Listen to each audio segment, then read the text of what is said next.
بسم اللہ الرحمن الرحیم۔ اللہ کے نام سے شروع جو نہایت مہربان ہمیشہ رحم فرمانے والا ہے۔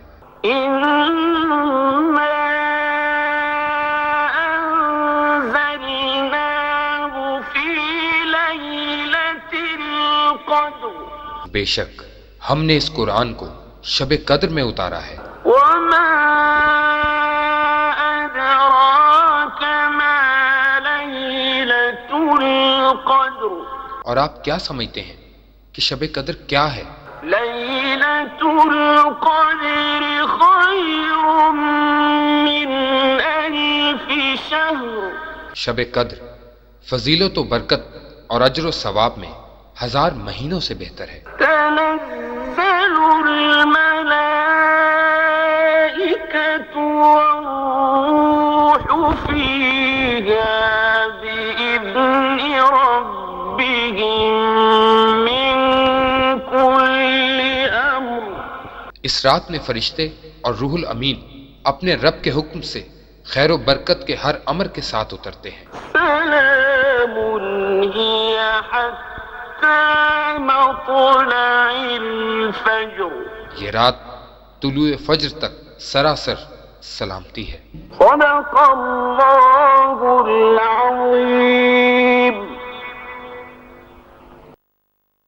اللهم صل على سيدنا ومولانا محمد، اللهم صل على سيدنا ومولانا محمد، اللهم صل على سيدنا ومولانا محمد وعلى آله وصحبه وبارك وسلم، اللهم صل على سيدنا ومولانا محمد، اللهم صل على سيدنا ومولانا محمد وعلى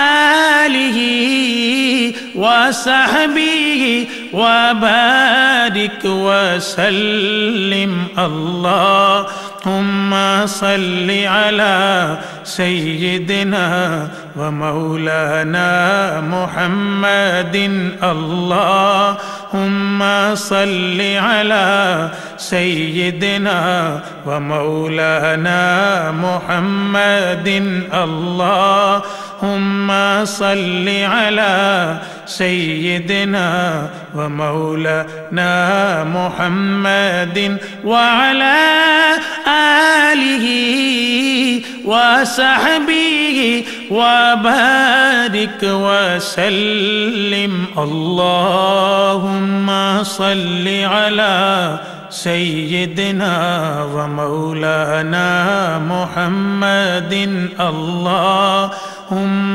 صل على سيدنا ومولانا محمد، اللهم صل على سيدنا ومولانا محمد وعلى آله وصحبه وبارك وسلم، اللهم صل على سيدنا ومولانا محمد، اللهم صل على سيدنا ومولانا محمد وعلى آله وصحبه وبارك وسلم، اللهم صل على سيدنا ومولانا محمد، اللهم صل على سيدنا ومولانا محمد، اللهم صل على سيدنا ومولانا محمد وعلى آله وصحبه وبارك وسلم اللهم صل على سيدنا ومولانا محمد.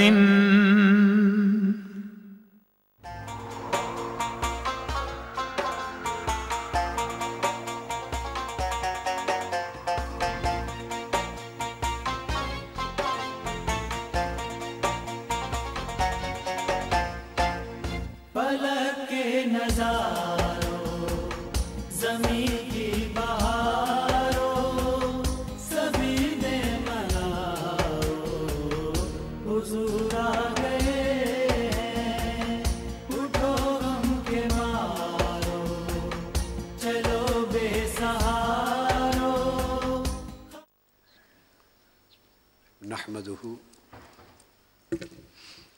ونصلي ونسلم على سيدنا ومولانا محمد رسوله النبي الأمين المكين الحنين الكريم الرؤوف الرحيم.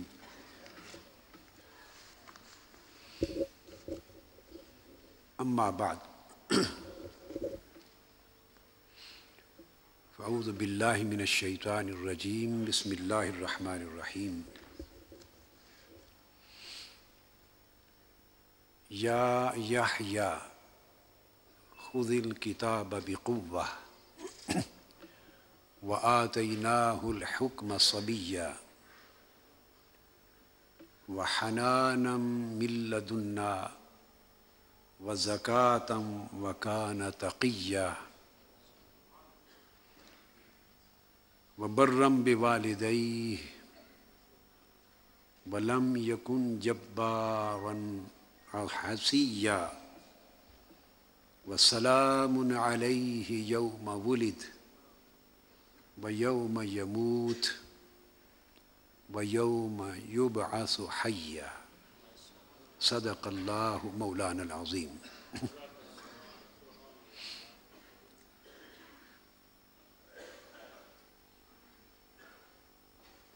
معزز و محترم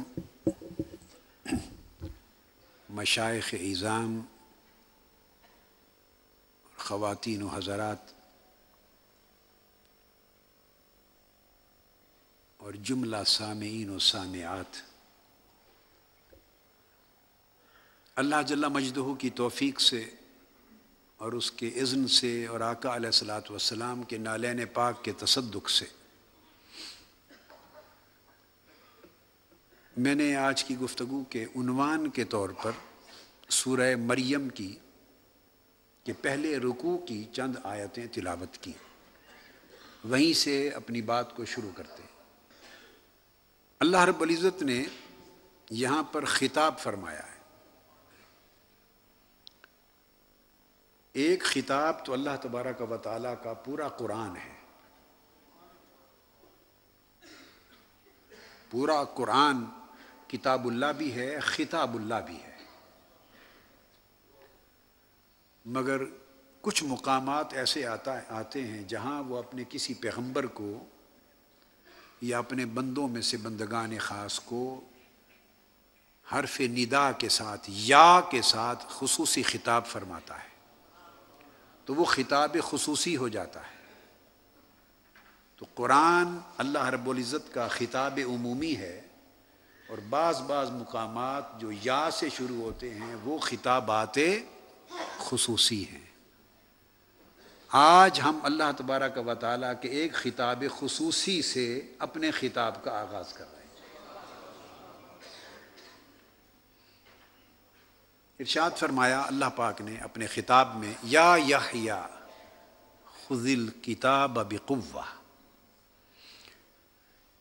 اس مقام پر جو خطاب ہے وہ 3 حصوں میں تقسیم ہے۔ ابتدا کی ہے اللہ رب العزت نے اپنے خطاب کی اس مقام پر مقام نبوت کے ذکر سے، مقام نبوت کے ذکر سے، اور عطائے نبوت کے بیان سے خطاب کی ابتدا کی، پھر اپنے ایک برگزیدہ نبی کے بچپن کی فضیلت و خصوصیت اور ان کی عظمت اور انفرادیت کا بیان کیا ہے۔ بچپن کا، نبی کے بچپن کا ذکر، تذکرہ حسین کیا ہے۔ اللہ تبارک و تعالیٰ نے اپنے خطاب خصوصی میں اس کے بعد پھر ان کی پوری جوانی اور حیات مبارکہ کا ذکر ان کے ذکر سیرت حسنہ کے ساتھ کیا ہے۔ پہلے ان کے مقام نبوت کا ذکر کیا ہے، پھر ان کی سیرت طیبہ کا ذکر کیا ہے، اور یہ مقام خطاب ختم جا کے کیا ہے اس نبی کے یوم میلاد کے ذکر پر۔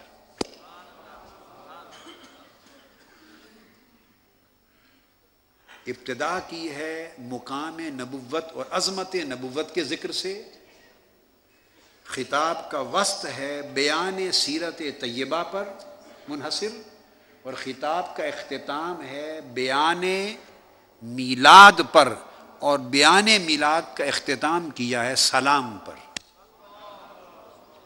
سو ہم بھی سنت الہی میں آج کی مجلس کا اختتام سلام پر کریں گے۔ اللہ تبارک و تعالیٰ نے خطاب کا اختتام بیان میلاد پر کیا، اور بیان میلاد کو ختم کیا سلام پر۔ ارشاد فرمایا کہ اے یحییٰ علیہ السلام، یہ کتاب ہم نے آپ کو عطا کی ہے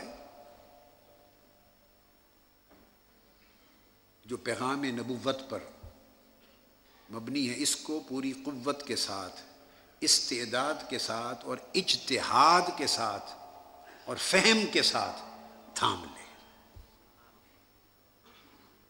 اور پھر فرمایا وَآتَيْنَاهُ الْحُكْمَ صَبِيًّا، پھر ان کے بچپن کا ذکر حسین کیا ہے کہ ہم نے حضرت یحییٰ کو بچپن ہی سے حکم و حکمت دے دی تھی، فہم و بصیرت دے دی تھی، دانائی دے دی تھی، معاملے تک رسائی دے دی تھی، اجتہاد کی صلاحیت دے دی تھی، اور ہر قسم کی معرفت کی خوبیوں سے نواز دیا تھا۔ یہ سب کچھ بچپن سے عطا کر دیا تھا۔ تو آپ نے دیکھا کہ یہاں پر حضرت یحییٰ علیہ السلام کو کتاب کا دیا جانا اور ان کو حکم میں نبوت اور معرفت و بصیرت جو نبوت کی فضائل میں سے ہے عطا کر دیا جانا بچپن ہی سے مذکور ہے، بچپن ہی سے مذکور ہے۔ یہاں پر یہ بات ذہن نشین کر لیں کہ وہ سارے فضائل اور وہ سارے مناقب اور وہ ساری عظمتیں جو اللہ تبارک و تعالیٰ نے سیدنا آدم علیہ السلام سے لے کر سیدنا عیسیٰ علیہ السلام تک سب کو عطا کی ہیں، وہ ساری بدرجہ کمال حضور کی ذات اقدس میں جمع ہے۔ کوئی ایک فضیلت اور کوئی ایک معجزہ اور کوئی ایک اللہ کی نعمت اور کوئی ایک بزرگی بھی ایسی نہیں جو اللہ رب العزت نے کسی اور نبی کو عطا کی ہو اور حضور کا دامن اس سے خالی رہ گیا۔ تو گویا جو سب میں تقسیم کیا وہ سارا کچھ مصطفیٰ کے دامن میں جمع کر دیا، سب میں بانٹا اور آقا علیہ السلام کو سارا بدرجہ اتم اور بدرجہ کمال یکجا کر دیا۔ یہاں جو فضیلت بیان ہوئی وہ یہ کہ پیغمبر یحییٰ علیہ السلام فضیلت نبوت سے بچپن ہی سے آراستہ تھے، یہ قرآن مجید کی نص سے ثابت ہو گیا۔ نبوت کے فضائل اور مناقب میں سے وہ آراستہ تھے بچپن ہی سے۔ تو جب سیدنا یحییٰ علیہ السلام جو کہ صاحب شریعت رسول بھی نہیں ہیں، جو صاحب شریعت رسول بھی نہیں ہیں، اگر وہ بچپن سے فضائل نبوت سے آراستہ تھے تو تاجدار کائنات جو صاحب ختم نبوت ہیں ان کے لیے کیسے ممکن ہے کہ انہیں شرف نبوت 40 برس کے بعد عطا کیا؟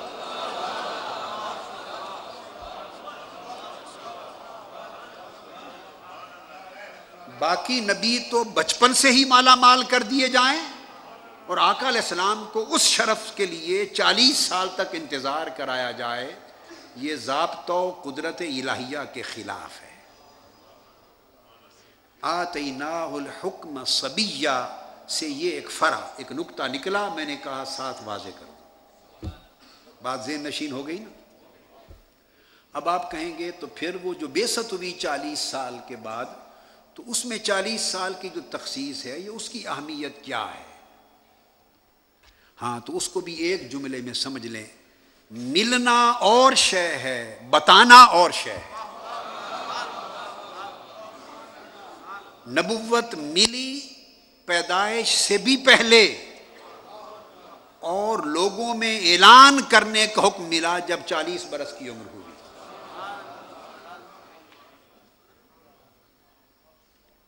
وہ جس کو جب چاہے دے دے،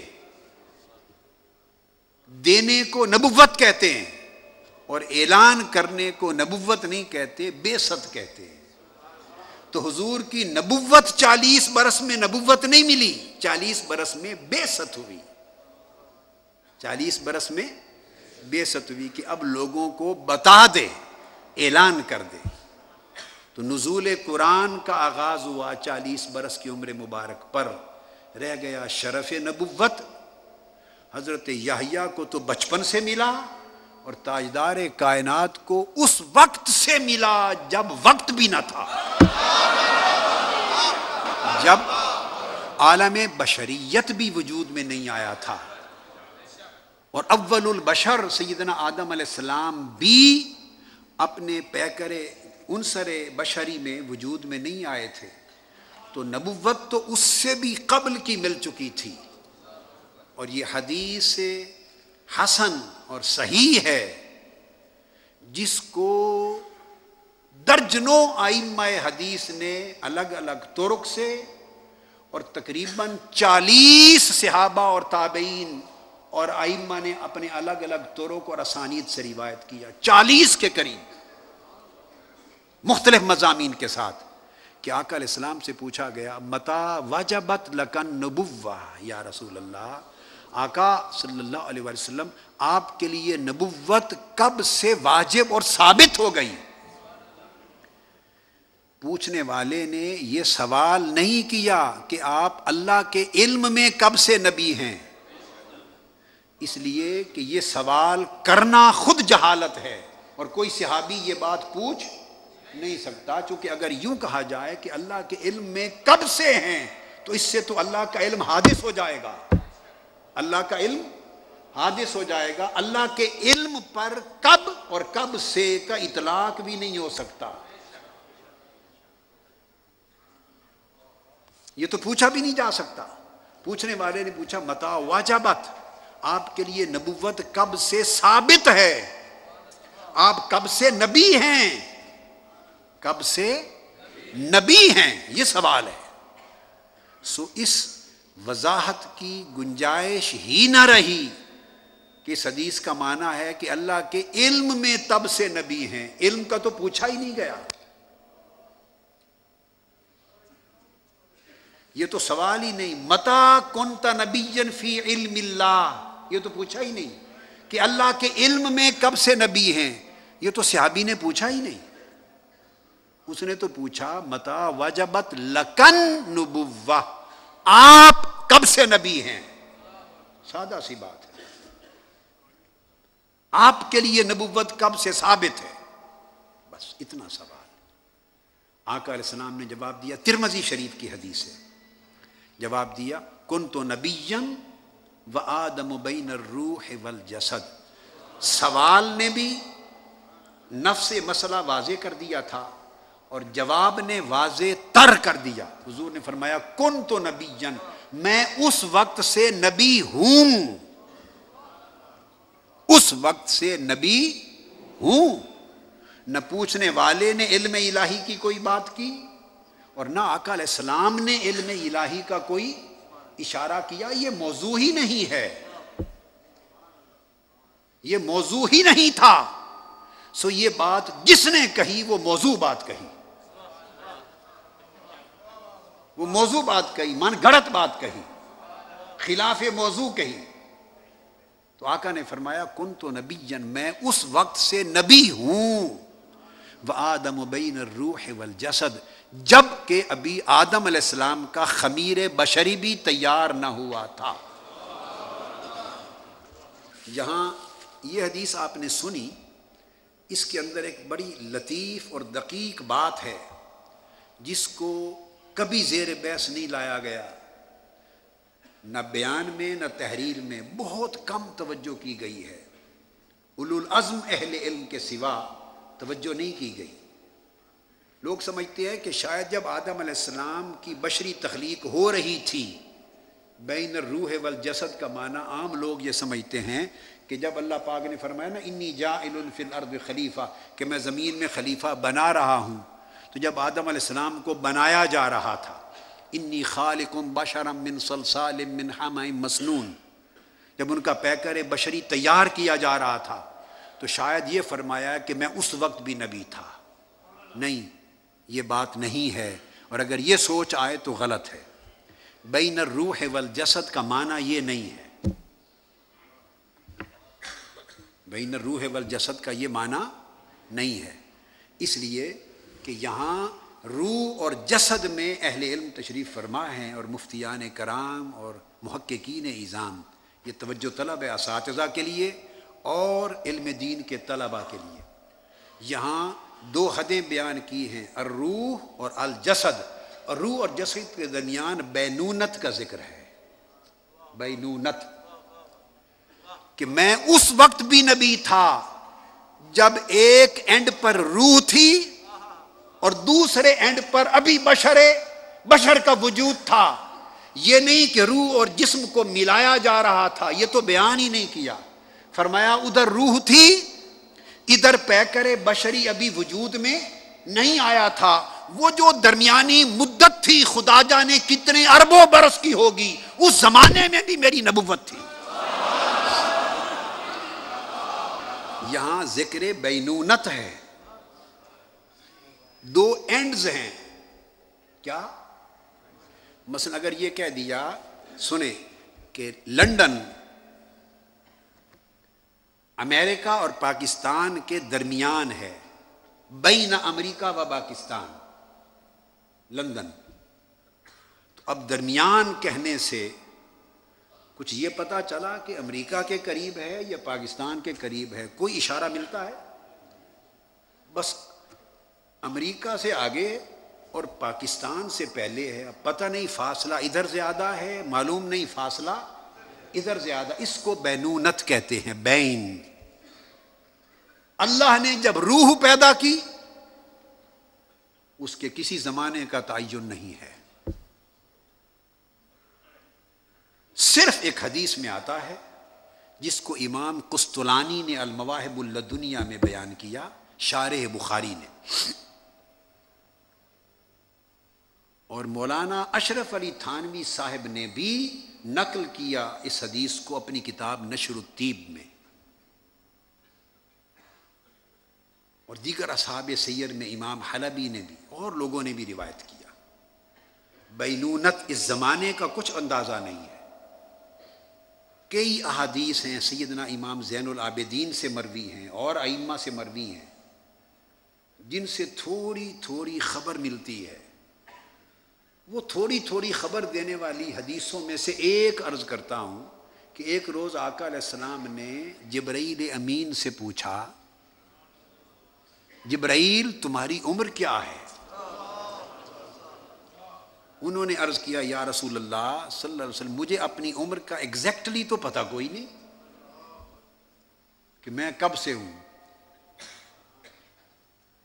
تو جب جبرائیل کی خبر نہیں کہ وہ کب سے ہیں تو نبوت مصطفیٰ کی خبر کیسے ہو کہ وہ کب سے ہیں؟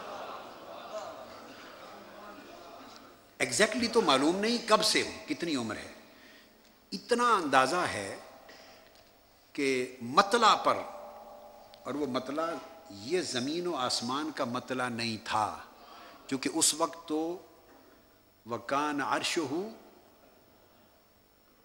علی الماء، اللہ تعالیٰ کا عرش پانی پر تھا، تو نہ زمین تھی اور نہ کوئی آسمان تھے، صرف اس کا عرش تھا۔ تو فرمایا ایک مطلع پر ستارہ، نور کا ستارہ چمکا کرتا تھا، اور میں اس کو دیکھتا تھا، پھر وہ چھپ جاتا، پھر 70,000 برس کے بعد پھر وہ چمکتا تھا۔ اب وہ 70,000 برس جو ہیں، اس برس سے مراد کون سا سال ہے؟ وہ یہ 360 دنوں کا سال نہیں ہو سکتا، اس لیے کہ اس وقت تو دن بھی نہ تھے۔ دن بنے جب سورج بنا اور زمین بنی اور طلوع اور غروب ہوا تو 24 گھنٹے بنے، پھر دن بنا، پھر ہفتے بنے، پھر مہینے بنے، پھر سال بنا۔ تو یہ تو بات اس وقت کی ہو رہی ہے جب یہ وقت بھی نہ تھا۔ اچھا، اب آپ کہیں گے تو جب یہ وقت بھی نہ تھا، ماہ و سال بھی نہ تھے، تو انہوں نے جو تعین کیا 70,000 سال بعد وہ ستارہ چمکتا تھا، تو وہ کس سال کی طرف اشارہ کیا؟ ان سالوں سے مراد کون سی مدت ہے؟ ہاں، انسان اگر غور کرے تو بات آسانی سے سمجھ میں آ جاتی ہے۔ ان سالوں سے مراد وہی سال ہو سکتے ہیں جب یہ ماہ و سال ختم ہو جائیں گے تو عالم آخرت میں ایک سال شروع ہوں گے۔ جب زمین، آسمان، چاند، ستارے، سورج، طلوع اور غروب سب کچھ ختم ہو جائے گا اور رات دن کا نظام نہیں رہے گا، تو یہ سال ختم ہو گئے نا، تو قیامت کے دن آخرت میں پھر ایک نیا دور ہوگا جس میں آخرت کے حساب سے پھر سال ہوں گے، جس کو اللہ رب العزت نے فرمایا قیامت کے دن۔ بھائی دن اور سال تو سورج ہی سے ہیں کہ نہیں؟ بولیے۔ تو قرآن نے کہا کہ جب قیامت آئے گی تو اللہ تعالیٰ اپنے دست قدرت میں سورج کو لپیٹ دے گا، ختم۔ اور حدیث میں فرمایا الشمس والقمر مکوران بجدہ، چاند اور سورج اللہ تعالیٰ لپیٹ کر کاغذ کے پرزے کی طرح ختم کر دے گا۔ یہ کیلاسٹرافک کولیپس ہوگا، کولیجن آف دا یونیورس ہوگی، that would be the end of universe. کوئی ستارے، سیارے، فلک، زمین، آسمان، دن رات کچھ نہیں رہے گا۔ تو یہ رات دن تو ہوں گے نہیں، تو اللہ پاک نے پھر جب رات دن کچھ بھی نہ ہوگا اس وقت کے لیے فرمایا کہ قیامت کا دن 50,000 سال کے برابر ہوگا۔ گویا ایک دن ہمارے شمار کے جو آج کل کا شمار ہے اس حساب سے 50,000 سال مل کر قیامت کے شمار میں ایک دن بنے گا۔ اب اس سے قیاس سمجھ میں آتا ہے کہ جب یہ سورج اور وقت کا نظام ختم ہو جائے گا تو جو اللہ پاک ماہ و سال کا نظام آخرت میں لائے گا، غالباً اس ماہ و سال کے نظام شروع ہونے سے پہلے اسی مدت اور دورانیے کی بات ہو رہی ہے۔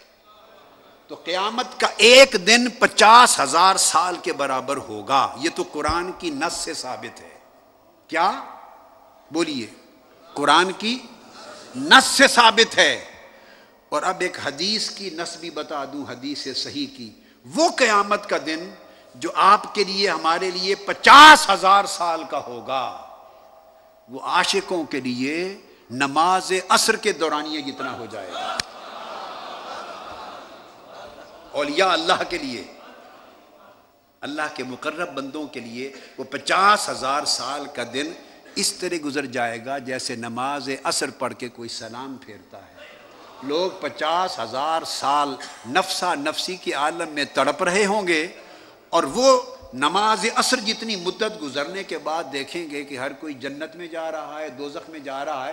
پوچھیں گے باری تعالیٰ تیرا حساب و کتاب ختم ہو گیا؟ ختم ہو گیا؟ ہاں ختم ہو گیا۔ یہ 50,000 سال ختم ہو گئے، ختم ہو گئے۔ تو اللہ جو اس کے لیے ختم ہو چکے ان کے لیے 50,000 سال کی مدت ختم کر دی جائے گی۔ آپ سمجھ گئے نا بات کو؟ تو گویا نظام الاوقات سارا اضافی ہے، ریلیٹیو ہے۔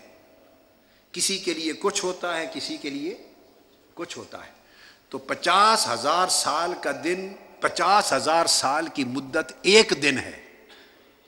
بولیے 50,000 سال کی مدت، بولیے ایک دن ہے۔ یہ قرآن مجید ہے، قرآن مجید ہے، ایک دن ہے۔ اب جب ایک دن ہوا 50,000 سال کا، تو اس حساب سے جبرائیل امین کی بات کو سمجھیں کہ وہ 70,000 سال کے بعد وہ ستارہ چمکتا تھا۔ تو وہ 70,000 سال کیا ہوں گے جس میں ایک دن صرف 50,000 سال کا ہے۔ تو عرض کیا یا رسول اللہ، تو 70,000 سال کے بعد وہ ستارہ چمکتا تھا، پھر طلوع ہوتا تھا، ڈوبتا تھا، پھر طلوع ہوتا تھا۔ اتنا یاد ہے کہ میں نے اسی دورانیے کے وقفے کے ساتھ ساتھ اس کو 70,000 مرتبہ دیکھا ہے، 70,000 مرتبہ دیکھا ہے۔ جب وہ یہ بیان کر چکے تو آقا علیہ السلام نے فرمایا مسکرا کے، جبرائیل معلوم ہے وہ ستارہ کون تھا؟ یا رسول اللہ یہ تو معلوم نہیں ہے۔ تو فرمایا والذی نفسی بیدہ انا ذالک الکوکب، مجھے رب کی عزت کی قسم وہ ستارہ میرا نور تھا، وہ ستارہ میں تھا۔ اب اگر آپ سمجھیں کہ سمجھ آ گئی بات، گویا آقا علیہ السلام تب سے تھے، نہیں، یہ پھر مغالطہ ہوگا۔ ارے تب سے تو جبرائیل نے دیکھنا شروع کیا، یہ کہاں لکھا ہے کہ حضور تب سے تھے؟ حضور کب سے تھے یہ تو جبرائیل امین کو بھی خبر نہیں، یہ تو انہوں نے کہا کہ میں نے تب سے دیکھا۔ تو وہ کب سے تھے؟ وہ اس وقت سے تھے جب کوئی دیکھنے والا بھی نہ تھا۔ اور یہ پھر ساری باتیں تب کی ہیں جب ظہور ہوا، جب ظہور ہوا تو دیکھے جانے کے قابل ہوئے۔ تو ایک زمانہ بیتا ظہور کے بعد، اور معلوم نہیں ظہور سے پہلے جب اس نے صرف اپنے حجابات نور میں چھپا رکھا تھا اس پر کتنی مدتیں بیت گئی، جب اس نے صرف اپنے حجابات میں چھپا رکھا تھا اس پر کتنی مدتیں بیت گئی تھی۔ اب بات کو سمجھے ہیں نا؟ تو یہ وہ جو نور ہے، نور کی دو قسمیں ہیں، ایک ہے نور مطلق، نور قدیم، ایک ہے نور حادث۔ نور مطلق اور نور قدیم اس کا حسن ہے خالق کا، اور نور حادث مخلوق ہے، یہ حسن مصطفیٰ ہے، یہ حضور مخلوق ہے۔ تو اس نے اس نور حادث کو مدتوں اپنے حجابات عظمت میں چھپایا، اور جب اس کو ظاہر کیا تو پھر عرش پہ چمکایا، اور جب عرش والوں میں جبرائیل پیدا ہوئے تو تب سے وہ دیکھنے لگے۔ تو آقا علیہ الصلوۃ والسلام کا کب سے نبی ہونا ثابت ہے؟ بس آپ نے تو اتنا فرمایا بین الروح والجسد، درمیان میں، بس ادھر روح تھی، ادھر عالم اجسام نے آنا تھا، تو درمیان کی مدت میں ہی تو نبی تھا، درمیان میں ہی تو نبی تھا۔ تو آقا علیہ السلام تو بعثت نبوت نہیں ہوتی، یاد رکھ لیں۔ کیا؟ بعثت اعلان نبوت ہوتا ہے۔ کیا ہوتا ہے؟ اعلان نبوت ہوتا ہے۔ تو جب یحییٰ علیہ السلام کو بچپن سے فضیلت مل گئی نبوت کی، تو تاجدار کائنات کو اگر بچپن سے، پیدائش سے ملے تو زیادہ فرق نہ رہا، پھر زیادہ فرق نہ رہا۔ حضور کو تب سے ملی جب نہ تب تھا نہ کب تھا۔ اب ہم جو میلاد مناتے ہیں اور آج جشن میلاد کا استقبال ہو رہا ہے، اس سے بڑی توحید کائنات میں کوئی نہیں ہے۔ میلاد منانا، اس سے بڑا عمل توحید دنیا میں کوئی نہیں ہے، اس لیے کہ مخلوق میں حضور علیہ السلام سے اونچا کوئی نہیں، بعد از خدا بزرگ توی قصہ مختصر، عالم امر اور عالم خلق کی جہاں انتہا ہے وہ مقام مصطفیٰ ہے۔ مخلوق میں آقا علیہ السلام سے اونچا یا آقا علیہ السلام کے برابر مخلوق میں کوئی نہیں۔ تو ہم میلاد منا کر یہ اعلان کرتے ہیں کہ وہ نبی کہ ساری مخلوق میں جس جیسا کوئی نہیں، وہ بھی خدا نہیں، خدا کا بندہ، وہ پیدا ہوئے ہیں۔ ہم حضور کی پیدائش کا یوم منا رہے ہیں، اور جو پیدا ہو وہ خدا نہیں ہوتا۔ تو حضور کا میلاد منانا اس دور کا سب سے بڑا عمل توحید ہے۔ اعلان کرنا ہے کہ ہم حضور کو خدا نہیں مانتے، بندہ خدا مانتے ہیں۔ کیوں؟ حضور پیدا ہوئے ہیں، آج پیدا ہوئے ہیں۔ کوئی اللہ کا میلاد مناتا ہے؟ بولیے۔ ہاں، اگر اللہ کا میلاد ہوتا اور پھر حضور کا میلاد منایا جاتا تو شرک کا شائبہ ہوتا۔ تو میلاد تو کام ہی مخلوق کا ہے، خالق کا ہے ہی نہیں۔ تو جب بھی کوئی میلاد منائے گا، ارے مخلوق ہی کا تو منائے گا، خالق کا تو نہیں منایا جا سکتا۔ خالق تو پیدا کرنے والا ہے اور مخلوق پیدا، اس نے تو فرما دیا کہ میں اللہ ہوں اور میری شان یہ ہے کہ میرا میلاد نہیں ہے۔ قل هو اللہ احد اللہ الصمد لم یلد ولم یولد۔ نہ میرا کسی سے میلاد ہوا اور نہ کسی کا مجھ سے میلاد ہوا۔ میں اللہ ہوں اور میری شان یہ ہے کہ میرا میلاد نہیں ہے۔ اپنی شان بیان کی کہ میں وہ رب ہوں جس کا میلاد نہیں۔ اور جب آقا علیہ السلام کی باری آئی تو فرمایا لا اقسم بہذا البلد وانت حل بہذا البلد ووالد وما ولد۔ فرمایا میں رب ہوں، خدا ہوں، میرا نہ کوئی والد ہے اور نہ کوئی ولد ہے، نہ باپ ہے نہ بیٹا ہے، اور میرے مصطفیٰ کی یہ شان ہے کہ قسم ہے اس شہر مکہ کی جس میں میرا محبوب بستا ہے، ووالد وما ولد، اور قسم ہے اس والد کی جس کی پشت در پشت مصطفیٰ کا نور چلتا ہوا آیا۔ قسم ہے آدم سے لے کر حضرت ابراہیم و اسماعیل تک ہر باپ کی جس کی پیشانی میں مصطفیٰ کا نور چمکتا تھا۔ قسم ہے ہر اس والد کی جس کی صلب میں مصطفیٰ کا نور چمکتا تھا۔ ووالد، سو قسم ہے تنکیر ہے، قسم ہے ہر اس والد کی جس کی پیشانی نور مصطفیٰ سے چمکتی رہی۔ وما ولد، اور قسم ہے اس مولود کی جس کا میلاد اس شہر مکہ میں ہوا۔ چونکہ ما قبل ذکر مکہ ہے،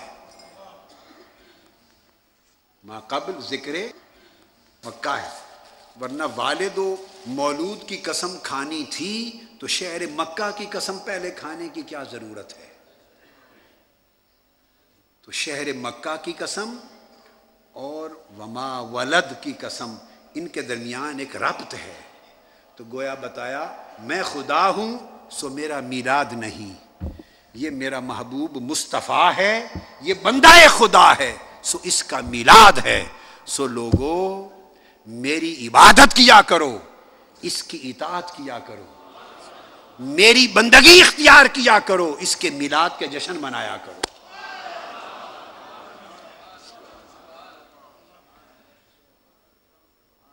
یہ توحید ہے۔ تو استقبال ہو رہا ہے، اعلان دنیا میں ہو رہا ہے، آج پوری دنیا میں اعلان ہو رہا ہے اس بات کا کہ کل مسلمان حضور کو اللہ کی مخلوق مانتے ہیں۔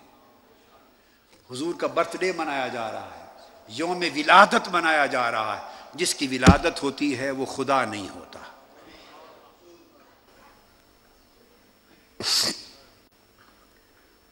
تو سیدنا یحییٰ علیہ السلام کے بچپن کا ذکر کیا، پھر آپ کی سیرت کا ذکر کیا۔ ہمارے ہاں ایک بدقسمتی ہو گئی، ہم نے میلاد اور سیرت میں جھگڑے کرا دیے۔ یہ بھی ایک دور ہے، یہ بھی ایک امت ایسی بٹی کہ ہم نے میلاد اور سیرت کو ایک نگاہ سے دیکھنے کی بجائے دو حصے بنا دیا۔ تو قرآن کا طریقہ یہ ہے کہ نہیں، میلاد اور سیرت ایک ہے۔ میلاد اس لیے ہے کہ کسی کی سیرت ملے، نبی کا میلاد اسی لیے ہوتا ہے تاکہ اس کی سیرت ملے۔ اور سیرت کہاں سے آئی؟ میلاد ہوا تو آئی۔ اگر میلاد ہی نہ ہوتا، ولادت ہی نہ ہوتی تو سیرت کس کو ملتی؟ میلاد نہ ہوتا تو سیرت کہاں سے آتی؟ تو سیرت کا وسیلہ میلاد ہے، سیرت کا وسیلہ بولیے میلاد ہے، اور میلاد کا نتیجہ سیرت ہے۔ سو اللہ رب العزت نے مقام نبوت کو بیان کیا، پھر بیان سیرت کیا، وَحَنَانًا مِن لَدُنَّا، اور ہماری طرف سے پھر یحییٰ کو گریہ و زاری ملی، میری بندگی میں رونا دھونا ملا، درد و سوز ملا، اخلاص ملا، رقت ملی، خشوع ملا، تواضع ملا، وزکاتن طہارت ملی، پرہیزگاری ملی، وکان تقیہ اور تقوی ملا، اللہ کا خوف ملا، خشیت ملی۔ یہ ساری سیرت بیان کی اللہ۔ تو نبی اس لیے تشریف لاتے ہیں کہ وہ یہ سیرت دیں، اور امتوں کا فریضہ ہے کہ وہ اس سیرت کو اپنائیں، میلاد کا جشن منائیں، میلاد پہ خوشی منائیں، اور سیرت کو زندگی کا زیور بنائیں۔ وَبَرًّا بِوَالِدَيْهِ، پھر بچوں کو پیغام دیا کہ اپنے والدین پر بڑا احسان کرنے والے، نیکی کرنے والے، حسن سلوک کرنے والے تھے۔ وَلَمْ يَكُنْ جَبَّارًا عَصِيًّا، اور گرم مزاج نہیں تھے، پرجلال نہیں تھے، ہر وقت آنکھیں سرخ نہیں رکھتے تھے، غصے میں نہیں رہتے تھے۔ ہماری حالت یہ ہے کہ ہم اس وقت تک ہم سمجھتے ہیں کہ مذہبی تمکن اور شان و جلال اور رعب اور دبدبہ، مذہبی اور روحانی دبدبہ ہی نہیں بنتا جب تک پورا مصنوعی طریقے سے چہرہ مبارک پہ جلال نہ لے آئے۔ ڈرائیں تاکہ لوگ ڈر کے مارے بھاگ جائیں، نہیں۔ آقا سیرت کیا ہے؟ ہر وقت چہرے پہ تبسم کا مچلتے رہنا۔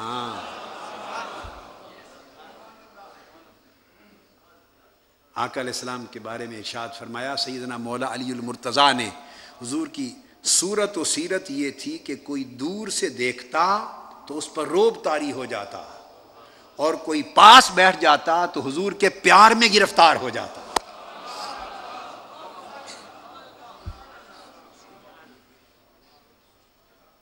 رعب کردار کا ہونا چاہیے، گفتار کا نہیں۔ رعب گفتار کا نہیں ہونا چاہیے، اوئے اوئے توئے کا رعب نہیں۔ اسی کو مٹانے کے لیے میرے آقا دنیا میں تشریف لائے تھے۔ رعب ہو، کردار کا رعب ہو، لوگ پرہیزگاری سے خوف کھائیں، تقوی سے خوف کھائیں۔ تو میں عرض یہ کر رہا تھا کہ فرمایا لم یکن جبارن، سخت گیر نہ تھے، غضبناک ہونے والے نہ تھے، ڈانٹ ڈپٹ پلانے والے نہ تھے حضرت یحییٰ۔ تو یہ جب حضرت یحییٰ کا عالم ہے تو پھر عالم مصطفیٰ کیا ہوگا؟ عالم مصطفیٰ کیا ہوگا؟ مسجد نبوی میں صحیح بخاری میں حدیث ہے، صحیح بخاری میں لم یکن جبار، صحیح بخاری میں ایک بدو آیا اعرابی، اور اس نے آ کے مسجد نبوی میں آداب مسجد معلوم نہ تھے، دیہات سے آیا، صحن مسجد کے اندر آقا علیہ السلام تشریف فرما ہیں، صحابہ بیٹھے ہیں، اور مسجد میں کھڑے ہو کے پیشاب کر دیے۔ صحابہ کرام اس کی طرف لپکے کہ پکڑیں، اس کو ڈانٹیں کہ تم نے ایک آقا علیہ السلام کے سامنے بے ادبی کی، پھر مسجد نبوی میں۔ صحن مسجد میں اللہ کے گھر میں لپکے ہی تھے کہ آقا علیہ السلام نے روک دیا، وہیں روک دیا۔ آقا نے فرمایا یسرو ولا تعسرو وبشرو ولا تنفرو، لوگوں خوشخبریاں سنایا کرو، ڈرایا نہ کرو، پیار سے آگے بڑھایا کرو، نفرت سے دور نہ بھگایا کرو۔ صحابہ کو روک لیا۔ اس نے اس لیے یہ کام کر دیا کہ اس کو کسی نے بتایا نہیں۔ جب خبر نہیں ہے تو گرفت کیسی؟ تم اس کے سامنے ڈول پانی کے بھر کے بہا دو، اس کو سمجھ آ جائے گی کہ مسجد میں پیشاب نہیں کرتے، آئندہ غلطی نہیں کرے گا۔ لم یکن جبار۔ میلاد منانے والوں، میلاد نے کیا تحفہ دیا ہے آپ کو اور ہم کو؟ اس سیرت کو تحفہ دیا ہے، اس سیرت کا تحفہ دیا ہے۔ صحیح بخاری میں آتا ہے، صحیح بخاری میں ایک یہودی لڑکا آقا علیہ السلام کی مجلس میں آ کے حضور کی خدمت کرتا تھا۔ وہ سیرت عطا کی کہ کلمہ پڑھے بغیر یہودی اور غیر مسلم بھی محبوب کی آقا کی خدمت اور نوکری کرنے پر فخر کرے۔ صحیح بخاری میں یہودی ہے، کلمہ نہیں پڑھا مگر مجلس میں بیٹھتا اور خدمت کرتا۔ یہ تو ہے روایت بخاری۔ اب یہی روایت امام احمد بن حنبل نے مسند میں بیان کی، یہی روایت اپنے طریق سے، اور حافظ ابن کثیر نے امام احمد بن حنبل کے طریق سے تفسیر ابن کثیر میں بھی نقل کی۔ امام احمد بن حنبل روایت کرتے ہیں کہ وہ خدمت کیا کرتا تھا، انہوں نے خدمت کی وضاحت کی ہے حدیث میں، مسند احمد بن حنبل میں خدمت کی وضاحت کی ہے۔ یہودی بچہ خدمت کیا کرتا تھا حضور کی مجلس میں؟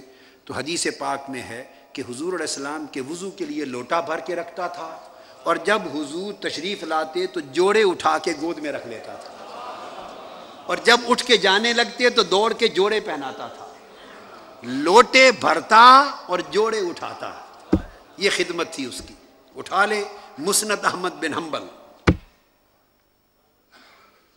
اور حافظ ابن کثیر علامہ ابن تیمیہ کے شاگرد رشید، انہوں نے اس روایت کو لیا کہ حضور علیہ السلام کے وضو کے لیے لوٹے بھرتا اور جوڑے اٹھاتا تھا، یہ نوکری تھی۔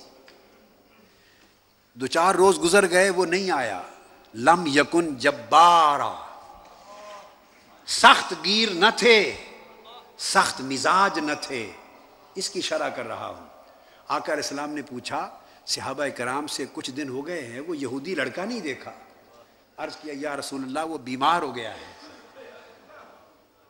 تو بستر علالت پہ ہے، اس لیے نہیں آیا۔ اچھا، فرمایا ابو بکر عمر چلو اس کے گھر چلے، اس کی عیادت کر آئیں۔ ہم تو مسلمان کے گھر کوئی بیمار ہو جائے تو عیادت نہیں کرتے، اور نبی وہ ہیں کہ وہ یہودیوں کے گھر بھی عیادت کے لیے تشریف لے جائیں۔ ان کے گھر تشریف لے گئے تو بخاری شریف میں آتا ہے کہ گھر تشریف لے گئے اور جا کے آقا علیہ السلام اس بچے کے بستر پر سرہانے بیٹھ گئے۔ مبارک ہو تجھے یہودی کے بیٹے، ہائے ہائے ہائے کہ تیرے بستر پہ آقا بیٹھ گئے ہیں۔